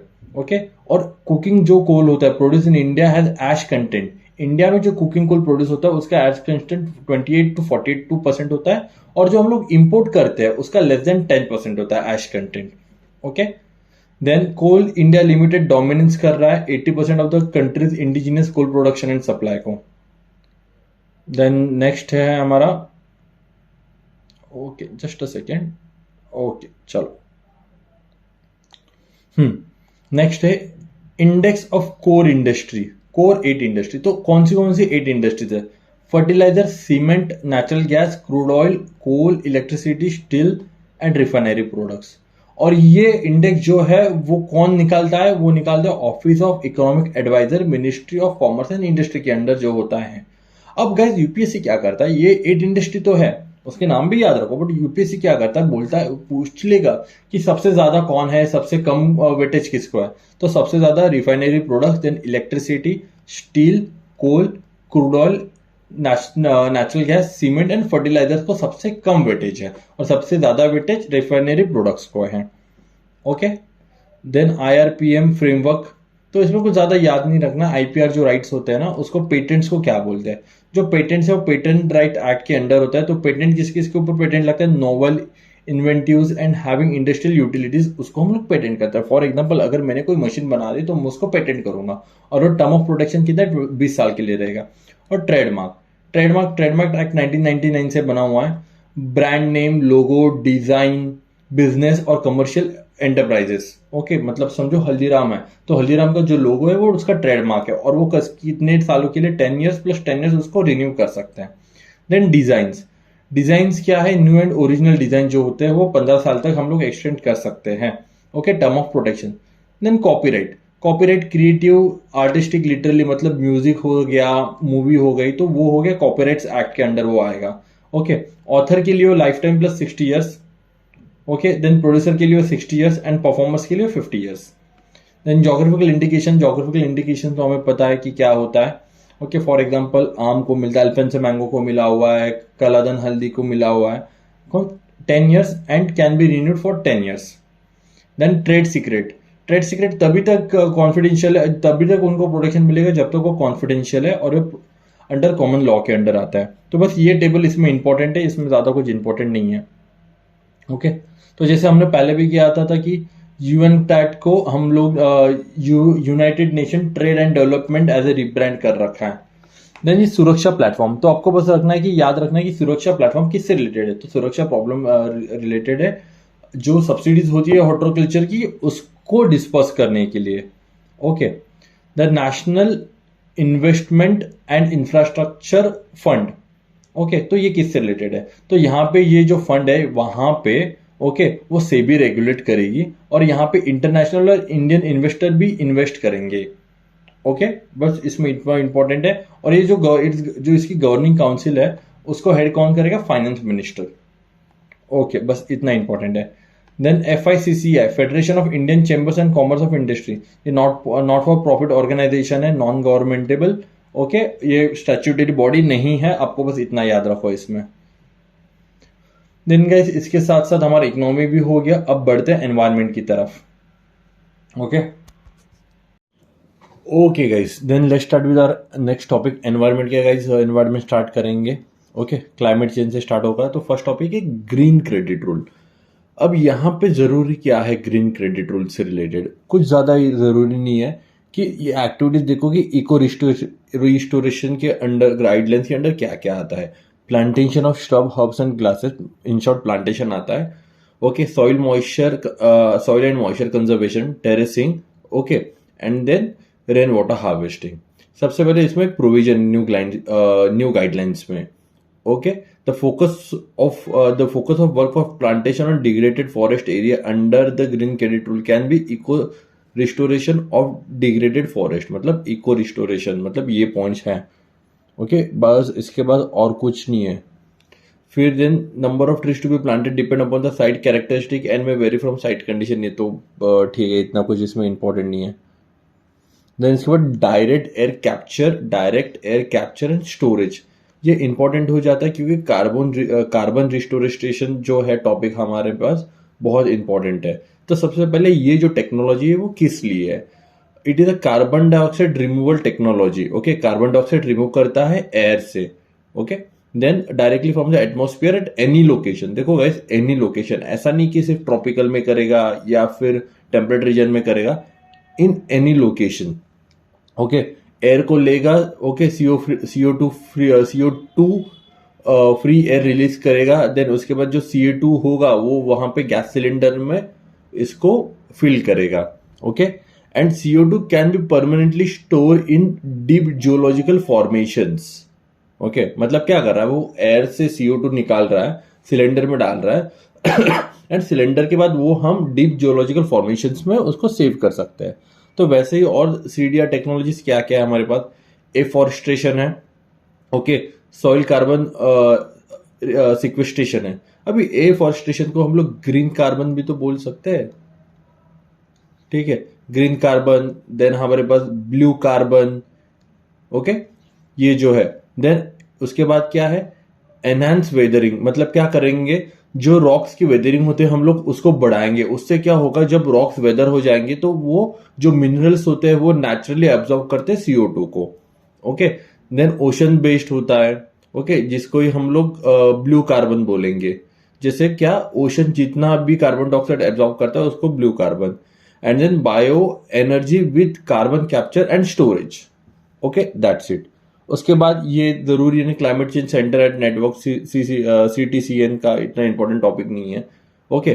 Then new collective quantified goal on climate finance. अब इसमें इतना कुछ इंपॉर्टेंट नहीं है, हमें बस याद रखना है आर्टिकल 9 ऑफ पेरिस एग्रीमेंट क्या बोलता है, फाइनेंशियल से रिलेटेड है। Article 9 of the Paris agreement stipulate that develop country party shall provide financial resources to assist developing country, बस इतना याद रखो, article 9 of Paris agreement. Then इसके बाद क्लाइमेट प्रॉमिस इनिशिएटिव, ओके, किसने लॉन्च किया? UNDP ने लॉन्च किया है क्लाइमेट प्रॉमिस इनिशिएटिव, बस। इसके बाद MVAC 1 million youth action challenge, okay, 1 million youth action challenge is promoted by one United Nation climate change learning partnership, okay, UNCC learn ने क्या किया है, 1 मिलियन यूथ एक्शन चैलेंज उन्होंने लॉन्च किया है। उसमें क्या होगा? It aims to encourage youth aged 10 to 30 years to take concrete action for sustainable future, okay, बस इतना ही इसमें याद रखो कि 10 से 30 साल के जो बच्चे रहेंगे, ओके, वो क्या करेंगे, बच्चे एज यूथ रहेंगे, वो एक्शंस लेंगे फॉर सस्टेनेबल फ्यूचर के लिए, ओके। देन इसके बाद clean energy transition programme report was release by international energy agency. इसमें इतना ही याद रखो, और कुछ याद रखने की बात नहीं है। देन इसके बाद carbon farming uses regenerative factors. देखो क्या क्या यूज करता है, agriculture restore ecosystem and combat climate change bye storing carbon and reducing emissions. अब इसमें मेथड कौन सी होती है? कार्बन फार्मिंग, देखो सिंपल सी बात है, कार्बन फार्मिंग क्या है, रीजनरेटिव प्रैक्टिस यूज करता है। क्यों? टिम्बरू एग्रीकल्चर, मतलब सारी अच्छी बातें, सस्टेनेबल एग्रीकल्चर के लिए हमें क्या करना चाहिए ना, वो सारी अच्छी बातें। फिर इसमें मेथड क्या होता है? Agro forestry, conservation farming, integrated nutrient management, renewable energy production, grassland conservation, okay, ये हो गया कार्बन फार्मिंग। देन इसके बाद रिपोर्ट एंड इंडाइसेस। इसमें सारे रिपोर्ट इंपॉर्टेंट नहीं है, बस कुछ है वो जो मैंने हाईलाइट कर रखे हैं। तो सबसे पहले हमारा state of global climate report किसने किया? WMO, world meteorological organisation, okay. Then world energy transition outlook brief किसने किया? IRENA international renewable energy agency, global status report for building and construction UNEP, और उसके साथ global alliance for building for construction global ABC. Okay, building and construction के लिए किसने, देखो B C, तो इसको ए बी सी याद रखो, alliance for building and construction ABC, और किसने, यूएनईपी। देन इसके बाद पॉल्यूशन पे आ जाते हैं। अब गवर्नमेंट ने ई वेस्ट मैनेजमेंट अमेंडमेंट रूल 2014 को नोटिफाई किया है रिसेंटली, तो उससे रिलेटेड है। तो उसमें क्या है, central government can establish one or more platform for exchange of transfer of extended producer responsibility. मतलब क्या होता है, जो बंदा ई वेस्ट बनाता है उसको ही डिस्ट्रॉय करने का, एज इन उसको ही रिसाइकल करने की रिस्पॉन्सिबिलिटी दी जाती है। Okay, then exchange price of EPR certificate to be between highest and lowest fix price by central government. Okay, कौन करेगा, सेंट्रल पोल्यूशन कंट्रोल बोर्ड करेगा। जो ईपीआर होगा, एक्सटेंडेड प्रोड्यूसर रिस्पॉन्सिबिलिटी की जो हाईएस्ट और लोएस्ट प्राइस है वो कौन फिक्स करेगा, central pollution board control fix करेगा। ओके, देन इसके बाद ई वेस्ट के लिए इनिशिएटिव्स कौन से हमारे पास, बेजल कन्वेंशन। देखो बेजल नॉर्म्स किससे रिलेटेड है, बेजल नॉर्म्स बैंकिंग से रिलेटेड है, बट बेजल कन्वेंशन किससे रिलेटेड है, हजार्डियस वेस्ट बिटवीन कंट्रीज, जो भी मूवमेंट होगा हजार्डियस वेस्ट बिटवीन कंट्रीज। और इसमें ना गाइस ई वेस्ट है, बट इसमें न्यूक्लियर वेस्ट का कुछ कहा गया नहीं है, तो यहाँ पे न्यूक्लियर वेस्ट नहीं है। ओके, देन ई वेस्ट चैलेंज है, देन ई वेस्ट कोएलिशन 2018, बस इसमें इतना ही है। देन इसके बाद देखो UNEP, okay, phasing out mercury measuring device in health care. तो यूएनईपी ने ये लॉन्च कर रखा है, ये इनिशिएटिव, ये प्रोजेक्ट जो है वो यूएनईपी ने लॉन्च किया है। और कौन से कंट्रीज में, देखो Albania, Burkina Faso, India, Montenegro and Uganda. तो आपको याद रखना है कि India is a part of this. Okay, इसको फंड कौन कर रहा है, ग्लोबल एनवायरमेंट फैसिलिटीज इसको फंड कर रहा है, और इसका एग्जीक्यूशन डब्ल्यूएचओ कर रहा है। कितने सारे ऑर्गेनाइजेशंस यूएनईपी ने लॉन्च किया। ओके, डब्ल्यूएचओ इसको एग्जीक्यूट कर रहा है, ग्लोबल एनवायरमेंट फैसिलिटीज को फंड कर रहा है, and India is a part of this project. Okay, then cleanest air in southern ocean. Southern ocean कहां पे, नीचे की तरफ है। ओके, देखो यहां पे southern ocean. Okay, Atlantic ocean, Pacific ocean और इंडियन ओशन के बीच में है सदर्न ओशन। ओके, तो वो क्लीनेस्ट एयर क्यों हो रहा है, just because of honeycomb structure cloud. Honeycomb structure cloud जो होते हैं वो क्या करते हैं, it allows sunlight to passes and tends to provide more intense sporadic rainfall which washes the aerosol out. मतलब क्या हो रहा है यहाँ पे, जो हनीकॉम्ब स्ट्रक्चर है वो सनलाइट पास करता है, उसके वजह से क्या है, रेनफॉल हो रही है, रेनफॉल होने की वजह से जो सारा एरोजोल है वो वॉश आउट हो रहा है। ओके, ये जो क्लाउड्स है वो विंटर में मिलते हैं ज्यादातर, ना कि हमें वो समर में ज्यादा मिलेंगे। ओके, अब हनीकॉम्ब नहीं, सिर्फ open honeycomb is good, but अगर क्लोज हनीकॉम्ब रहेगा तो रिफ्लेक्ट करेंगे तो ऑब्वियसली वहां पे फिर रेनफॉल नहीं होगा, तो ऑब्वियसली वहां पे पोल्यूशन होगा। तो यहाँ पे आपको बस याद रखना है, हनीकॉम्ब जो ओपन हनीकॉम्ब क्लाउड होते हैं is good for rainfall, and जो क्लोज्ड क्लाउड होते हैं is not good for rainfall, क्योंकि वो सनलाइट रिफ्लेक्ट करते हैं। ओके, देन इसके बाद प्लास्टिक ओवरशीट डे रिपोर्ट किसने रिलीज की, अर्थ डे ने रिलीज किया। Okay, then biodiversity. Guys biodiversity थोड़ा इंपॉर्टेंट हो जाता है। ओके, अब बायोडाइवर्सिटी में आप सबसे पहले ये टॉपिक में आप टाइगर लैंडस्केप इन इंडिया देख लो, कौन से हैं, Sundarban landscape, east Indian and eastern landscape, western Ghat landscape, okay, north east hill and Brahmaputra flood plains. Okay, ये सारे इंपॉर्टेंट है। अब इसके बाद ये जो sustainable finance for tiger landscape conference है, ओके, उसके मेंबर ऑर्गेनाइजेशंस कौन से, मतलब बहुत से ऑर्गेनाइजेशन एक साथ है और उन्होंने ये कॉन्फ्रेंस ऑर्गेनाइज की। अब इसमें कौन कौन है, IUCN है, UNEP है, world life conservation society, world wide fund for natures. अब यहाँ पे आपको क्या याद रखना है, आपको याद रखना है कि इसमें बहुत सारे ऑर्गेनाइजेशन और यूपीएससी अगर कोई ऑर्गेनाइजेशन देगी तो उसमें वो आएगा। Okay, it seeks to mobilize $1 US $1 billion in additional funding for tiger conservation for 2034। देखो ये याद रखो timeline, 1 billion US dollar sorry US 1 billion, okay dollar, okay 2030 तक उसको जमा करने हैं। ओके देन इसके बाद Asian development bank will explore initiative finance instrument. Okay in Asian development bank क्या करेगा, टाइगर बॉन्ड रिलीज करेगा to engage private sector investor and to promote nature based solution. Okay then protected area, Kalesar sanctuary कहाँ पे, हरियाणा में है। Then Sonai रूपाई wild life century कहाँ, आसाम में है। Then Eturnagaram wild life sanctuary Telangana and Sahyadri tiger reserve in Maharashtra. तो ये 4 लोकेशन न्यूज में है। ओके इसके बारे में बस थोड़ा बहुत देख लो कि मैंने यहाँ पे मार्क कर रखा है, इतना कुछ इंपॉर्टेंट नहीं है ये। जो टाइगर रिजर्व कहाँ पे है और जो वाइल्ड लाइफ सेंचुरी कहाँ पे है वो ज्यादा जरूरी है। ओके देन ग्लेसेंडर लोरिस इतना इंपॉर्टेंट नहीं है। देन इसके बाद चित्तल डियर, चित्तल मतलब क्या, स्पॉटेड डियर। इसमें एक बात जरूरी है, जो एंटल्स होते हैं, ओके ये जो सिंग होते हैं वो क्या are present only in males, ये याद रखो। ओके देन यहाँ पे ये जो एनिमल है वो तेलंगाना का स्टेट एनिमल है, ये इतना याद रखो। ये आईयूसीएन स्टेटस वगैरह कौन आपको पूछता नहीं है ना, पहले पूछते थे बट पता नहीं क्यों ये एक ट्रेंड बना रखा है कि आईयूसीएन स्टेटस पता करना है। ओके देन ब्लू व्हेल के बारे में क्या पता है हमें कि all ocean except Arctic ocean में मिलती है। It found in all ocean except Arctic ocean. Then इसके बाद नेप्टिस फिल्ड्रिया, ये क्या है, ये क्या है आपको बस ये याद रखना है कि ये एक बटरफ्लाई है और इसका हैबिटेट क्या है, evergreen forest, riverine vegetation and Rocky streams. तो ये ईस्ट एशिया में मिलती है। तो यहाँ पे इसको यूपीएससी ऐसा क्या कर सकते हैं, it is only found in Indian सब कॉन्टिनेंट, तो ऐसा नहीं है।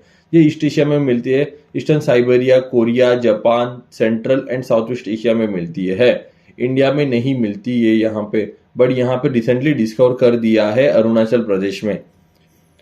ओके देन इसके बाद ये जो प्लांट की स्पीशीज है एग्रो, ओके प्लांट की स्पीशीज है एरोगैप्चा। ओके ये बहुत इंपॉर्टेंट है, ये कहाँ पे, केरला में मिलती है, इसमें मेडिसिनल प्रॉपर्टीज है और इंडिया में जो मिलता है उसके पास ही मेडिसिनल प्रॉपर्टीज है और जीवानी एक ड्रग है वो इससे बनता है। ओके इसका साइंटिफिक नाम है ट्रिकोपस जेलानिसस। ओके देन इसके बाद ओलेंडर फ्लावर क्यों बैन कर दिया है, क्योंकि केरला में इसको बैन कर दिया, ये टॉक्सिक होता है, बस इतना याद रखो। देन इसके पास इंपॉर्टेंट न्यूज है कुछ छोटी छोटी। ओके तो global forest watch, okay global forest watch है वो किसके पास है, किसने एस्टेब्लिश किया है, वर्ल्ड रिसोर्स इंस्टीट्यूट ने लॉन्च किया है। देन प्लैंकटन क्रैश, तो प्रोमेनाडे बीच है पुदुचेरी में, वहां पे प्लैंकटन क्रैश हो गया, उसके वजह से क्या रेड टाइड्स आ गई। ओके बस इतना याद रखो, यहाँ पे प्लैंकटन क्रैश की रेड टाइड्स उसके वजह से, because of lack of CO2।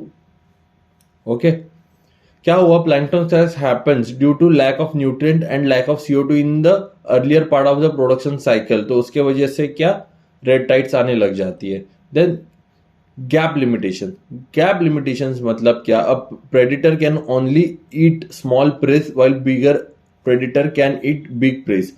मतलब समझो ना कि यूपीएससी में ऐसा क्वेश्चन आ गया कि gap limitation recently seen in the news, ये बताओ कि किससे रिलेटेड है।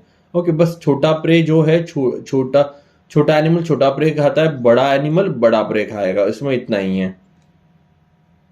ओके और इसका इंपॉर्टेंस क्या है, shaping food web, then driving adaptation regulation, predator prey balance, predicting ecosystem changes, बस इतना ही है। अब यहाँ पे ये क्या है, गोल्डन ट्रेवली, ये क्या है, गोल्डन किंगफिश है, बस इतना याद रखो, गोल्डन ट्रेवली ये क्या है, गोल्डन किंगफिश है, इसमें और कुछ याद रखने की जरूरत नहीं है। फोर्थ ग्लोबल मास कोरल ब्लीचिंग इवेंट, ओके ये इसमें इतना कुछ नहीं, इसमें बस कोरल ट्रायंगल याद रखो कहाँ पे है, in the waters of Indonesia, Malaysia, Philippines, Papua New Guinea, Timor and Solomon Islands, यहाँ पे कोरल एंगल सिचुएटेड है, आपको बस वो इतना जरूरी है। ओके देन इसके बाद ये हो गया। ओके चलो तो हमारा एनवायरमेंट, अब में अभी हम लोग आगे सस्टेनेबल डेवलपमेंट के पास। एनवायरमेंटल मूवमेंट इन इंडिया हर साल होता है, इतना जरूरी नहीं है। कॉन्स्टिट्यूशनलाइजेशन ऑफ एनवायरमेंटल इश्यूज। तो गाइज यहाँ पे क्या इंपॉर्टेंट, यहाँ पे कौन सा राइट किसके अंडर आ रहा है। For example right to be free from adverse effect of climate change, कहाँ पे आर्टिकल 14 और आर्टिकल 21 में उसको लिया गया है कॉन्स्टिट्यूशन में। तो ये बस इतना इंपॉर्टेंट है। और article 21, 40 and 21 promise the fundamental right to equality and life respectively. Okay, फिर अदर आर्टिकल्स कौन से हैं। Right to life, right to live a healthy environment article 21 से रिलेटेड है। Right to live in a pollution free environment again article 21 से related है। Okay, then protection and preservation of environmental ecological balance free for pollution, from pollution कहाँ से है, article 21 से है।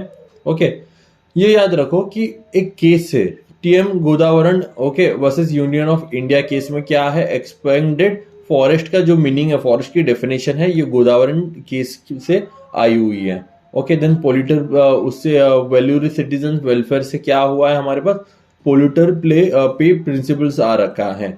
इसमें क्या है कि who produce pollution bears the cost of managing it, prevent to damage to human health or environment, polluters pay environment।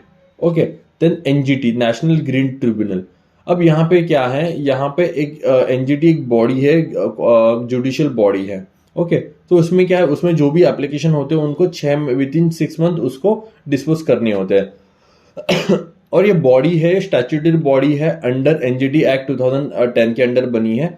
Okay, इसको चेयरपर्सन हेड करता है। अब यहाँ पे क्वालिफिकेशन बहुत इंपॉर्टेंट है। अ पर्सन हु और हैज बीन सुप्रीम कोर्ट जज और chief justice of high court can serve both chairperson. मतलब यहाँ पे चेयरपर्सन कौन कौन हो सकता है, सुप्रीम कोर्ट का जज और CJI of chief justice of high court. Okay, दोनों। इसके बाद member, a person who has been high court जज can also be a serving member. Member के लिए सिर्फ हाई कोर्ट का जज होना भी हो सकता है, इतना उसमें कुछ इंपॉर्टेंट नहीं है, इसमें इतना कुछ जरूरी नहीं है। ओके, बस ये दो चीजें याद रखो। ओके, देन इसके बाद appeal. Orders are binding but not finals, it can review judgement or appeal could be made in supreme court within 90 days. मतलब इसकी जो अपील है वो हाई कोर्ट में नहीं होगी, उसकी जो अपील है डायरेक्टली सुप्रीम कोर्ट में होगी। अब एनजीटी में कौन से 7 लेजिस्लेशन है वो इंपॉर्टेंट है। Water pollution water act, then water cess act, forest conservation act, air pollution act, environmental protection act, public liability insurance act, biological diversity act. अब ये तो याद रखो, इसमें साथ ये भी याद रखो वाइल्ड लाइफ प्रोटेक्शन एक्ट इसमें नहीं आता, ये इंपॉर्टेंट है। यूपीएससी क्या करेगी, 3-4 एक्ट दे देगा और बोलेगा वाइल्ड लाइफ प्रोटेक्शन एक्ट भी आता है, तो नहीं, वाइल्ड लाइफ प्रोटेक्शन एक्ट नहीं आता। देन इसके बाद पीरा क्रॉपिंग पैटर्न, ये एक रिले की तरह होती है। ओके, पीरा क्रॉपिंग पैटर्न, तो इसमें क्या होता है, जब भी राइस को हमें हार्वेस्ट करना होता है उसके पहले हम अलग एक क्रॉप ओके, हम अलग एक क्रॉप लगाते हैं, तो इसको रिले क्रॉपिंग की तरह बोलते हैं। Okay, it does not allow intervention such as tillage, weeding, irrigation and fertilizer operations. Okay,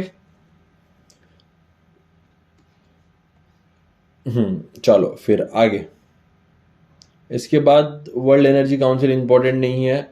automatic energy agency ने क्या लॉन्च किया है, world first ever nuclear energy summit, और इंडिया उसका पार्ट था, इंडिया ने उसको समिट को अटेंड किया था। देन एंटार्क्टिक ट्रीटी क्या, India sign and receive the conservative party status in 1983। मतलब एंटार्क्टिक ट्रीटी क्या बोल रहा है, फ्री एंड, देखो, Antarctic shall be use for peaceful purpose, freedom of scientific investigation, ये इंपॉर्टेंट है इसमें। और इंडिया ने रिसेंटली एक बिल पास किया है, India Antarctic bill 2022। Okay, then इसके बाद टोर्नाडोज। अब टोर्नाडोज तो ठीक है, तो बट इसमें टोर्नाडोज और साइक्लोन में क्या फर्क है वो देखना है कि इट डेवलप्स सीवियर थंडरस्टॉर्म्स। मतलब टोर्नाडोज में क्या है, थंडरस्टॉर्म्स आते हैं। देन इसके बाद ट्रॉपिकल साइक्लोन टोर्नाडोज में का फर्क देखो, ये 100 माइल्स तक फैलते हैं, बट ये फ्यू 100 यार्ड्स के तक ही होते हैं। Okay, then low value of tropospheric, यहाँ पे हाई वैल्यूज। टोर्नाडोज कैसे होते हैं पता है क्या, ऐसे ऐसे ऐसे ऐसे ऐसे घूमते रहते हैं, पता है, यूएस में मोस्टली आते रहते हैं।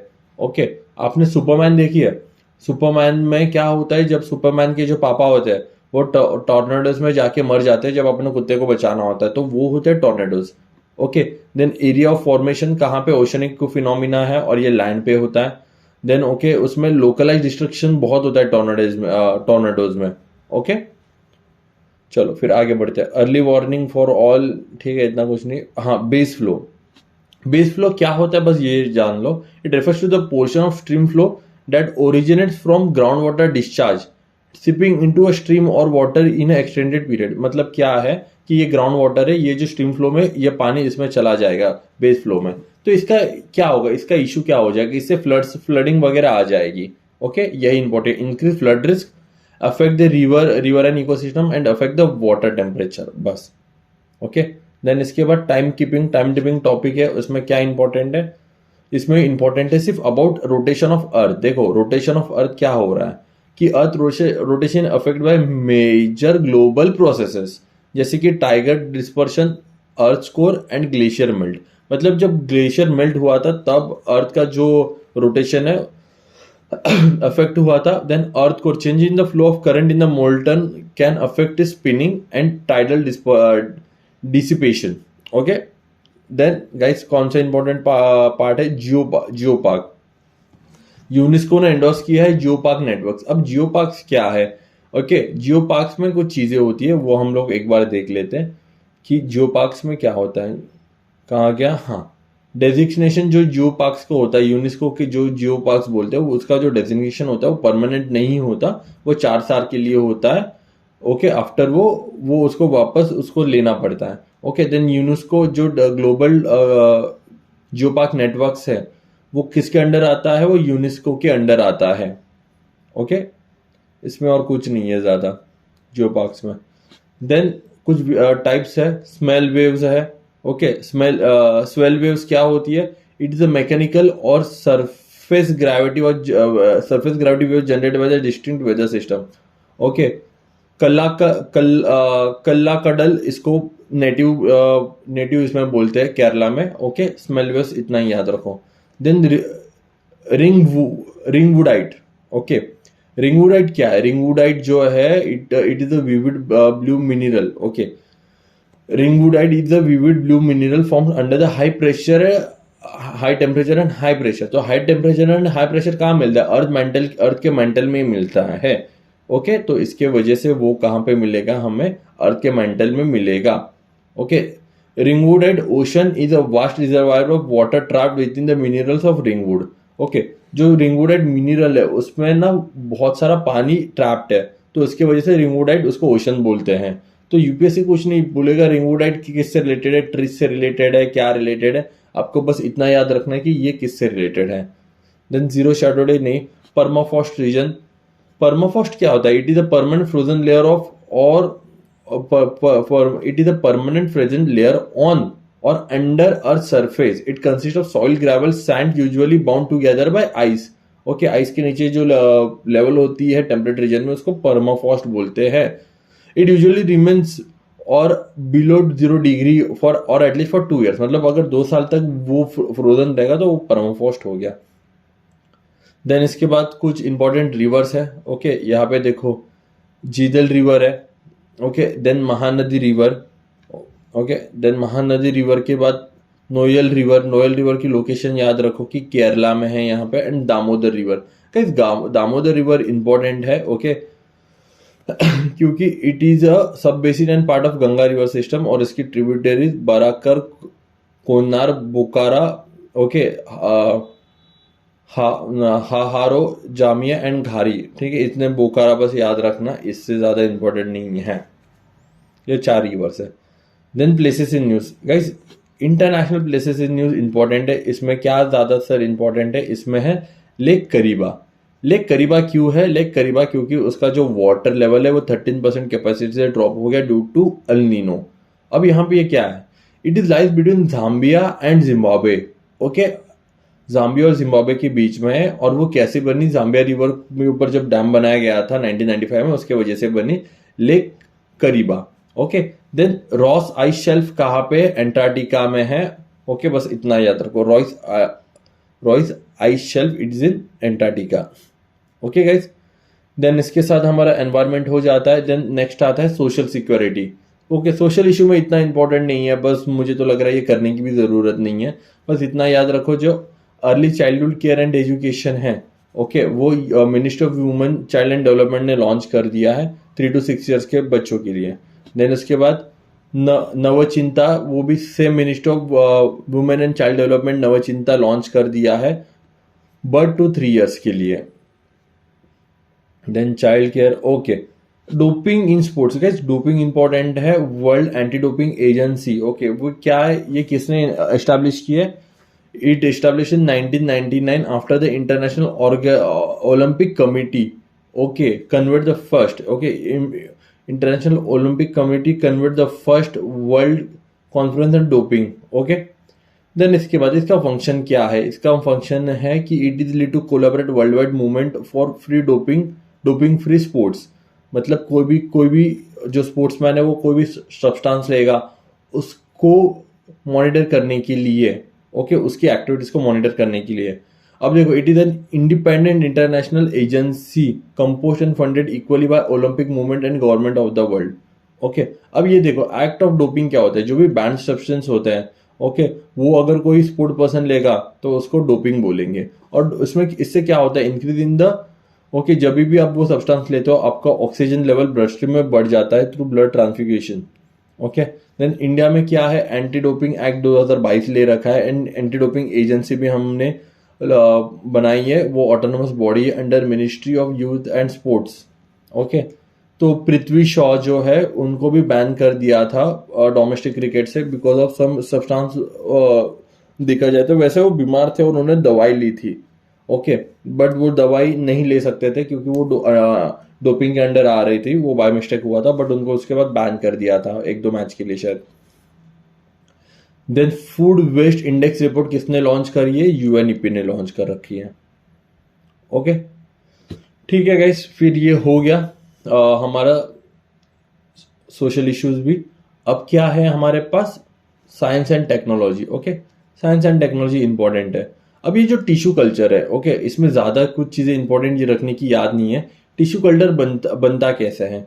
सबसे पहले टोटीपोटेंट सेल से बनेगा, ओके, टोटीपोटेंट सेल से बनेगा। और टाइप्स ऑफ टिश्यू कल्चर क्या क्या है? ऑर्गन कल्चर, मतलब वो ऑर्गन बना सकते हैं, सीड्स बना सकते हैं और एम्ब्रो बना सकते हैं, बस इतना याद रखो, ओके। टिश्यू कल्चर में ज्यादा डीप में जाने की जरूरत नहीं है, ओके। आईएमएफ ने global financial stability report launch कर रखी है, इसमें यही इंपॉर्टेंट है। ग्लोबल फाइनेंशियल स्टेबिलिटी रिपोर्ट किसने की है? आईएमएफ में। अब ग्लोबल पोजीशन सिस्टम स्पूफिंग मतलब क्या है? अगर मैं इंडिया में हूं, ओके, तो मैं मेरी लोकेशन ऑस्ट्रेलिया में दिखा दूंगा, ओके, तो इसको बोलते हैं स्पूफिंग, ओके। और ब्लॉकिंग क्या होता है? ब्लॉकिंग जो होता है वो जैम कर देते हैं, डायरेक्टली ब्लॉक कर देते हैं, तो वो होता है ब्लॉकिंग। तो स्पूफिंग और ब्लॉकिंग में डिफरेंस होता है, बस इतना याद रखो। देन डॉक्सिंग, डॉक्सिंग क्या है कि it is a term doxing derive from the phrase dropping docs, मतलब dropping documents. It refers to the collection of user private information across multiple platform. मतलब मेरी अगर कोई प्राइवेट इंफॉर्मेशन होगी वो सोशल मीडिया में डालेंगे और मुझे ब्लैकमेल करेंगे, मुझे एम्बैरेस करेंगे, ओके, तो उसको बोलते हैं डॉक्सिंग। इसके बाद में इसमें और कुछ इतना इंपॉर्टेंट नहीं है डॉक्सिंग से रिलेटेड। प्रिवेंशन क्या है? प्रिवेंशन तो आपको पता है, अच्छी अच्छी बातें सब कि सोशल मीडिया पे स्ट्रॉन्ग पासवर्ड रखो, report to national, okay. Then mercenary spyware, okay. Mercenary spyware क्या होता है? पेगासस याद है आपको गाइस? पेगासस वो एक मर्सिनरी स्पाईवेयर का पार्ट था, वो आपके फोन में आएगा, आपको पता भी नहीं चलेगा, आपके कंसेंट थ्रू, ओके, और आपकी सारी इंफॉर्मेशन ले लेगा, तो उसको बोलते हैं मर्सिनरी स्पाईवेयर।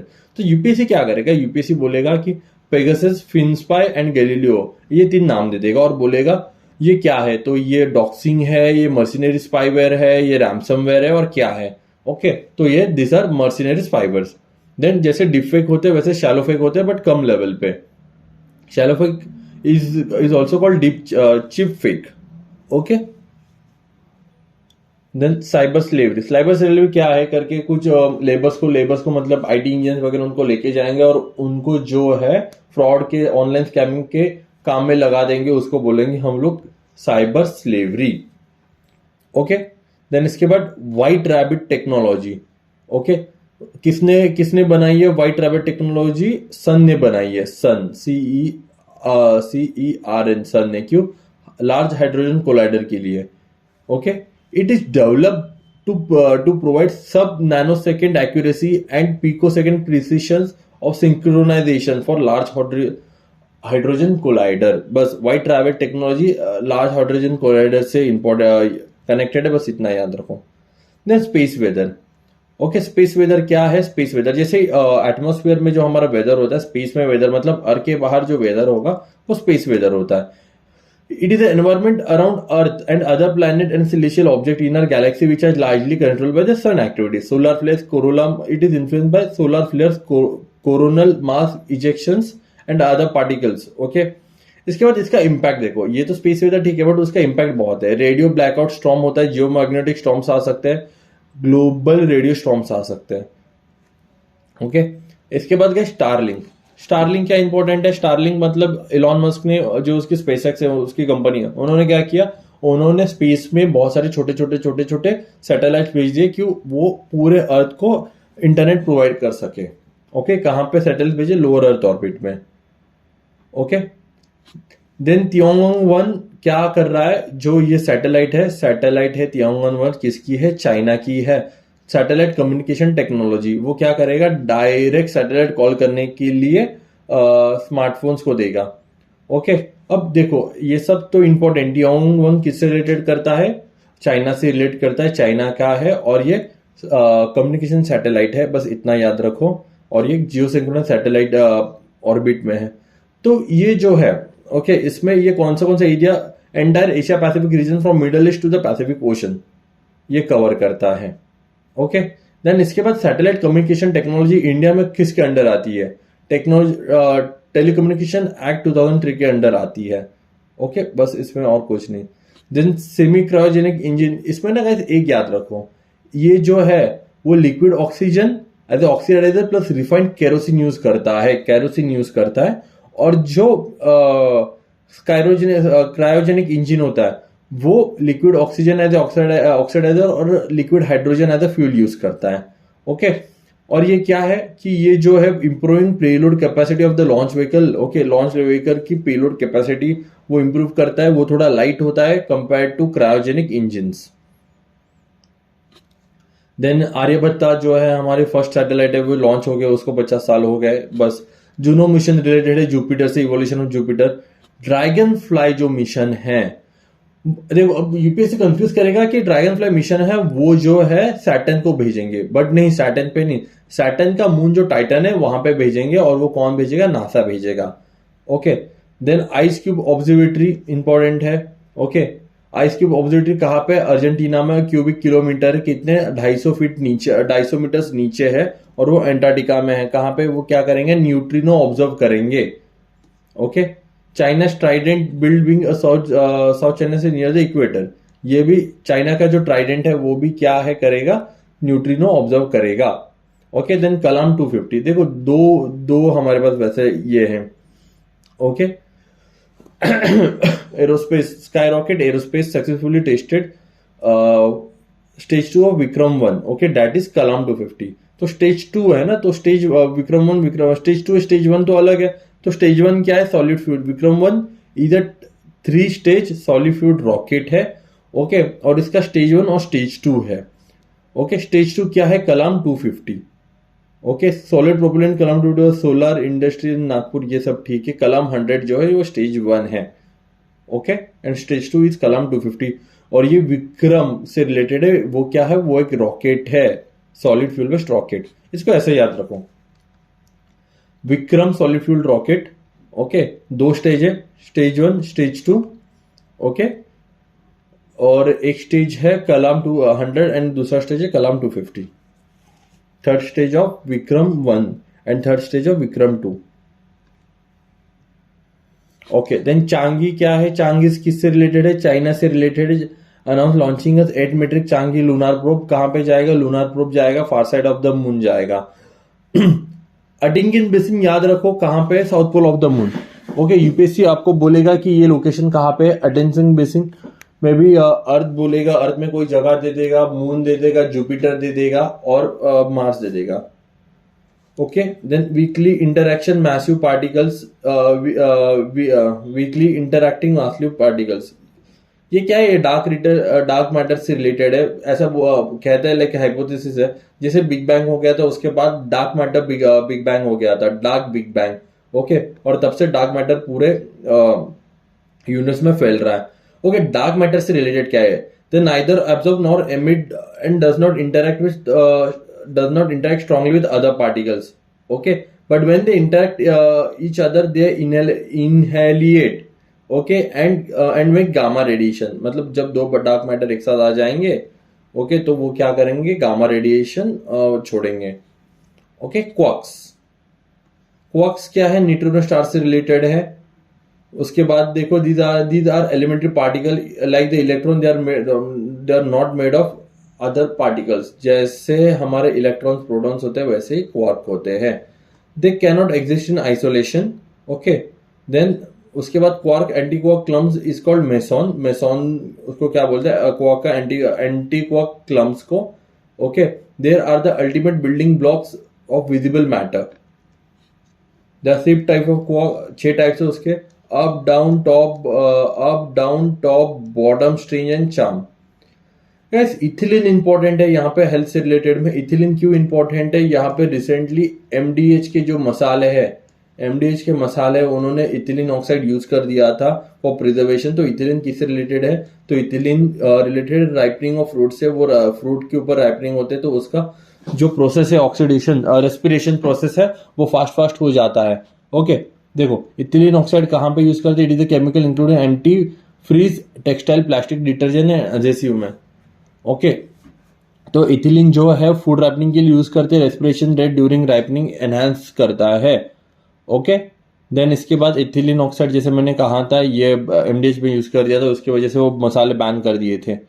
इसके बाद इथिलीन जो है, permit ethylene for artificial ripening. Okay, permit कर रखा है, मतलब एक लिमिट है, डज नॉट एक्सीड 100 ppm, वो एक्सीड नहीं होनी चाहिए. यूपीएससी क्या बोलेगा, there is no good level for use of ethylene for artificial ripening.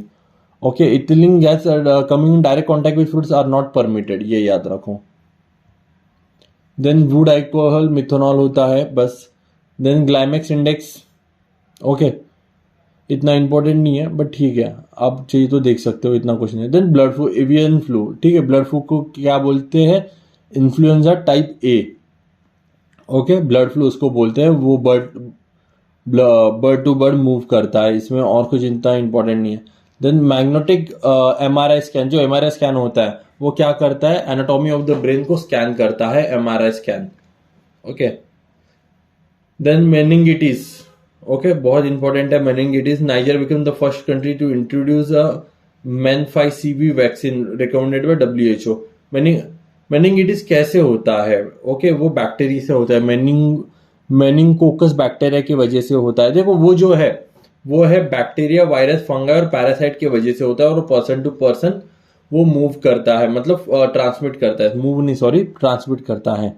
Okay, और ये जो मेनिंगोफाई वैक्सीन है, वो जो 5 स्ट्रेन ऑफ मेनिंगोकोकस बैक्टीरिया है, सिंगल शॉट में उससे वो प्रोटेक्ट कर लेता है. तो मेनिंगिटिस क्या है, किससे होता है, कि bacteria, virus, fungi and parasite and person to person move करता है वो. ओके, देन सारा, बस इतना ही याद रखो. सारा क्या है, आर्टिफिशियल इंटेलिजेंस है, developing better understanding of risk factor. Okay, medical से रिलेटेड है सारा. Okay, then corona virus network, CoviNet, WHO ने कोविनेट लॉन्च किया है, इसमें इतना कुछ इंपॉर्टेंट नहीं है. Then microbiome. Microbiome is a collection of microbes such as bacteria, fungi, virus and their genesis that naturally lived in our body and inside us. Okay, क्या है, it is a collection of microbes such as bacteria, मतलब bacteria, fungus, virus and genes है, वो हमारे body के under रह रहे हैं, उसको बोलते हैं बायोम, माइक्रोबायोम्स. इसमें और फिर ये जो है, और ये आपका डाइट पे, एक्सरसाइज पे, मेडिकेशन पे, एक्सपोजर्स पे ऊपर बहुत मैटर करता है. देखोगे, स्पाई रेनोसेंस सैटेलाइट, डिफेंस के अंदर आ गए अभी हम लोग. स्पाई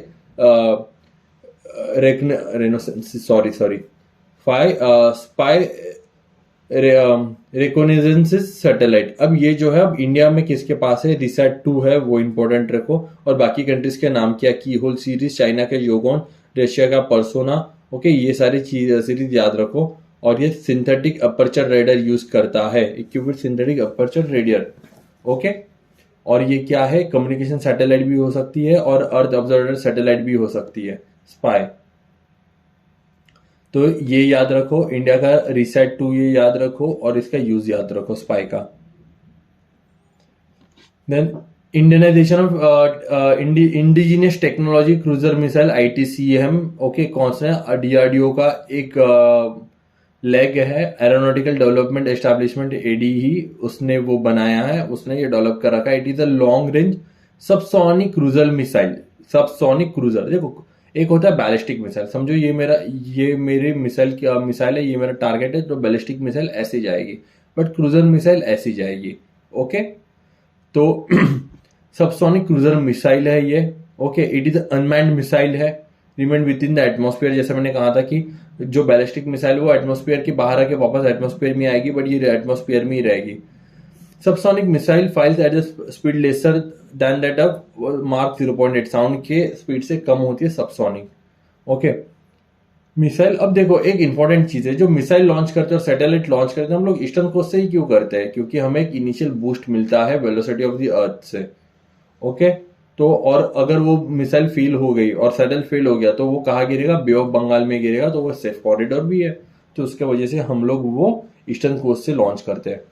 देन अग्नि प्राइम, गाइस इंपॉर्टेंट है Agni Prime. It is two stage canisterised solid propellant ballistic missile. देखो अग्निफाई क्या है, बैलिस्टिक मिसाइल है, न्यूक्लियर केपेबल मिसाइल है, और ये लाइटर है। जितने भी पहले अग्नि मिसाइल थे ना वो लाइटर है, और अग्नि जो है वो कहाँ किससे अंडर आता है, integrated guided missile development plan के अंडर आता है।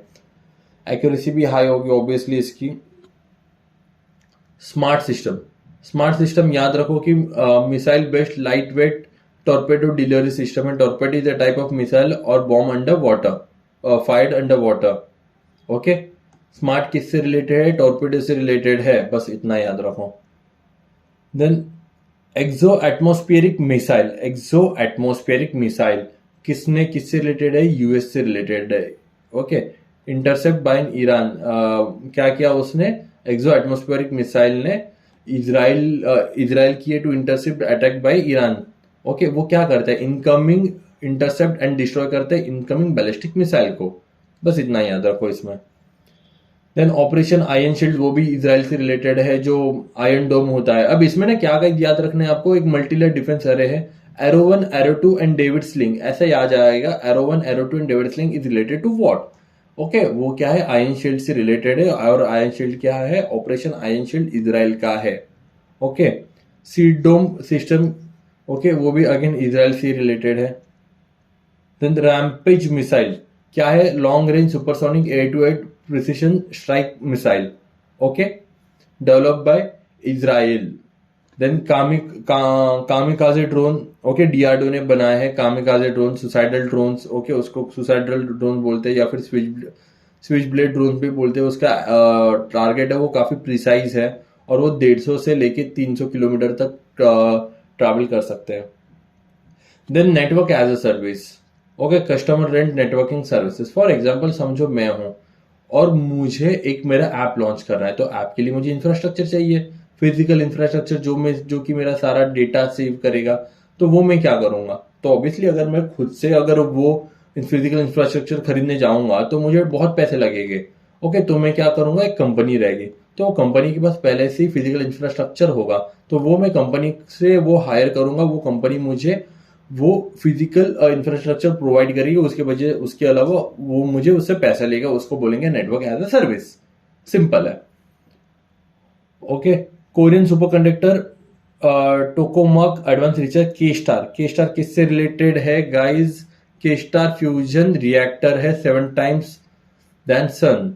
ओके, टेम्परेचर उसका हो 7 times than the core of the sun से वो 7 टाइम्स ज्यादा है। के स्टार कोरिया से रिलेटेड है, कोरिया सुपर कंडक्टिंग। ओके, इसमें बस इतना ही है। Then fuse electric effect, yes, BPA, bisphenol A, okay, ये इंपॉर्टेंट है, chemically use primary in the production of polycarbon plastic and epoxy resin. Okay, then epoxy resin are use to coat at the inside of the metal such as food can bottle and tops, बस इतना ही है इसमें। Then Goldin एक बार याद रखो, goldene क्या है, it is created by switching silicon between titanium carbide layer, okay, depositing gold allowing gold atom to replace silicon forming. Okay, application देखो guys, catalyst in the electronic condition, carbon dioxide conservation, hydrogen and water purification. Application इसका important. Oxytocin क्या है? Oxytocin is a hormone है, pituitary gland में मिलेगा। Okay वो secrete करता है मैमल में during sex, child birth, lactation and social bonding. Okay oxytocin तब रिलीज करता है। फॉर एग्जाम्पल एक चीज, ओके हैप्पी हार्मोन भी बोलते हैं ऑक्सीटोसिन को। ओके अब ज्यादा डिटेल में जाना नहीं चाहूंगा, बस इतना ही है। देन क्लीरोफाइसिन, ओके ये क्या है? It is a chemical that can use as anti microbial, fungicide, herbicide. Okay ये याद रखना, ये कौन सा है, कहाँ कहाँ हम लोग इसको यूज कर सकते हैं। देन नाइट्रोप्लास्ट। ओके नाइट्रोप्लास्ट क्या है? ये नाइट्रोजन से रिलेटेड है। ओके पहले तो सबसे पहले ये माना जाता है कि जो नाइट्रोजन फिक्सेशन है directly, nitrogen fixation is a biological process that nitrogen gas is converted into stable form or cell growth. Okay सबसे पहले ये इंपॉर्टेंट क्यों है nitroplast? It is generally believed that the nitrogen fixation only occurs in bacteria and archaea. Okay but अभी क्या है, अभी ये जो है ओके क्या है, ये एल्गे है। ओके ये एल्गे भी नाइट्रोजन फिक्सेशन करेगा। ओके ये क्या है? ये जो नाइट्रोप्लास्ट है तो इससे इंपॉर्टेंट है कि नाइट्रोजन फिक्सेशन करेगा, नाइट्रोप्लास्ट है। ओके देन ये क्या है? अब ये एप्लीकेशन से और कॉन्सिक्वेंस स्कीम्स में यूज कर दिया है, बस एक बार ये देख लेना, मैंने मार्क करके रखा है, इतना कुछ इतना है, ये नहीं हो कि ये यहीं पे होगा, क्योंकि अगर वो टेक्नोलॉजी आती है तो उसके एप्लीकेशन बहुत ज्यादा आ जाते हैं, बहुत ब्रॉड होते हैं उसके एप्लीकेशन। ओके गाइस इसके साथ साथ हमारा साइंस भी हो गया। अब आते हैं कल्चर से रिलेटेड। डीलिस्टिंग ऑफ मोनूमेंट इतना इंपॉर्टेंट नहीं है, डीलिस्टिंग ऑफ मोनूमेंट। देन इसके बाद Madhya Pradesh Perumal temple, yes Mohiniyattam important है। कहाँ का ये डांस? केरला का है, और ये लॉर्ड विष्णु को, यूजुअली लॉर्ड विष्णु के लिए डांस होता है, और ये emphasis on the acting. Okay then इसके बाद है हमारा पड़ता बैट। ओके पड़ता बैट, ओके इसमें इतना भी इंपॉर्टेंट नहीं है, गुजरात में मिला है पड़ता बैट की एक जगह, याद रखो कहाँ पे है पड़ता बैट। अब then new archaeological sites in India. Okay अब यहाँ पे क्या है, अब ये नाम रखो, ओरंगुट्टा कहाँ पे? It is iron age megalithic site. Okay and देवरला बंदा मुला। Okay has no description and animal. Okay ये याद रखो, ये साइट कहाँ पे? आईएनएच साइड है ये। ओके ट्राइब्स इंपॉर्टेंट होती है गाइस, तो ये कौन सी है? सोलागी ट्राइब कहाँ पे मिलती है? कर्नाटक और तमिलनाडु में मिलती है। उसको चिल्ड्रन ऑफ बैम्बू भी कहते हैं, हड्डी और पोदू उसको लोकल लैंग्वेज में कहते हैं, द सेटलमेंट्स को। और वो उनकी लैंग्वेज कैसी है? सोलिगा लैंग्वेज होती है, एक द्रविडियन लैंग्वेज होती है। देन शोपेन ट्राइब कहाँ पे मिलेगी आपको? ग्रेट निकोबार में मिलेगी, it is one of the PVTG. Okay चलो देन कोंडा रेड्डी ट्राइब जो है वो गोदावरी रिवर आंध्र प्रदेश के पास होती है, वो पोडू कल्चर प्रैक्टिस करते हैं। देन वाइकोम सत्याग्रह आप मॉडर्न हिस्ट्री में कर लोगे, बाकी तो खैर सब मॉडर्न हिस्ट्री है। Okay then schemes in news, AYUSH वगैरह। आयुष के ये जो कंपोनेंट है वो याद रखो, आयुर्वेदा, योगा, यूनानी, सिद्धा, सोवारिग्बा एंड होम्योपैथी।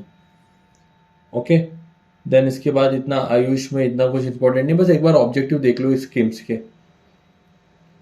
देन इसके बाद न्यूट्रिशन बेस्ड सब्सिडी कौन कर लॉन्च करेगा?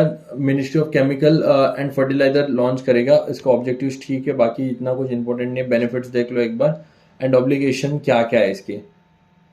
देन गाइस इसका तो हो गया, ये क्लासिकल म्यूजिक ऑफ इंडिया आपने आर्ट एंड कल्चर में किया रहेगा, नहीं किया तो एक बार पढ़ लो, इतना कुछ इंपॉर्टेंट, मतलब करंट अफेयर से पर्सपेक्टिव से इंपॉर्टेंट नहीं है, बट स्टैटिक के पर्सपेक्टिव से इंपॉर्टेंट है गाइस।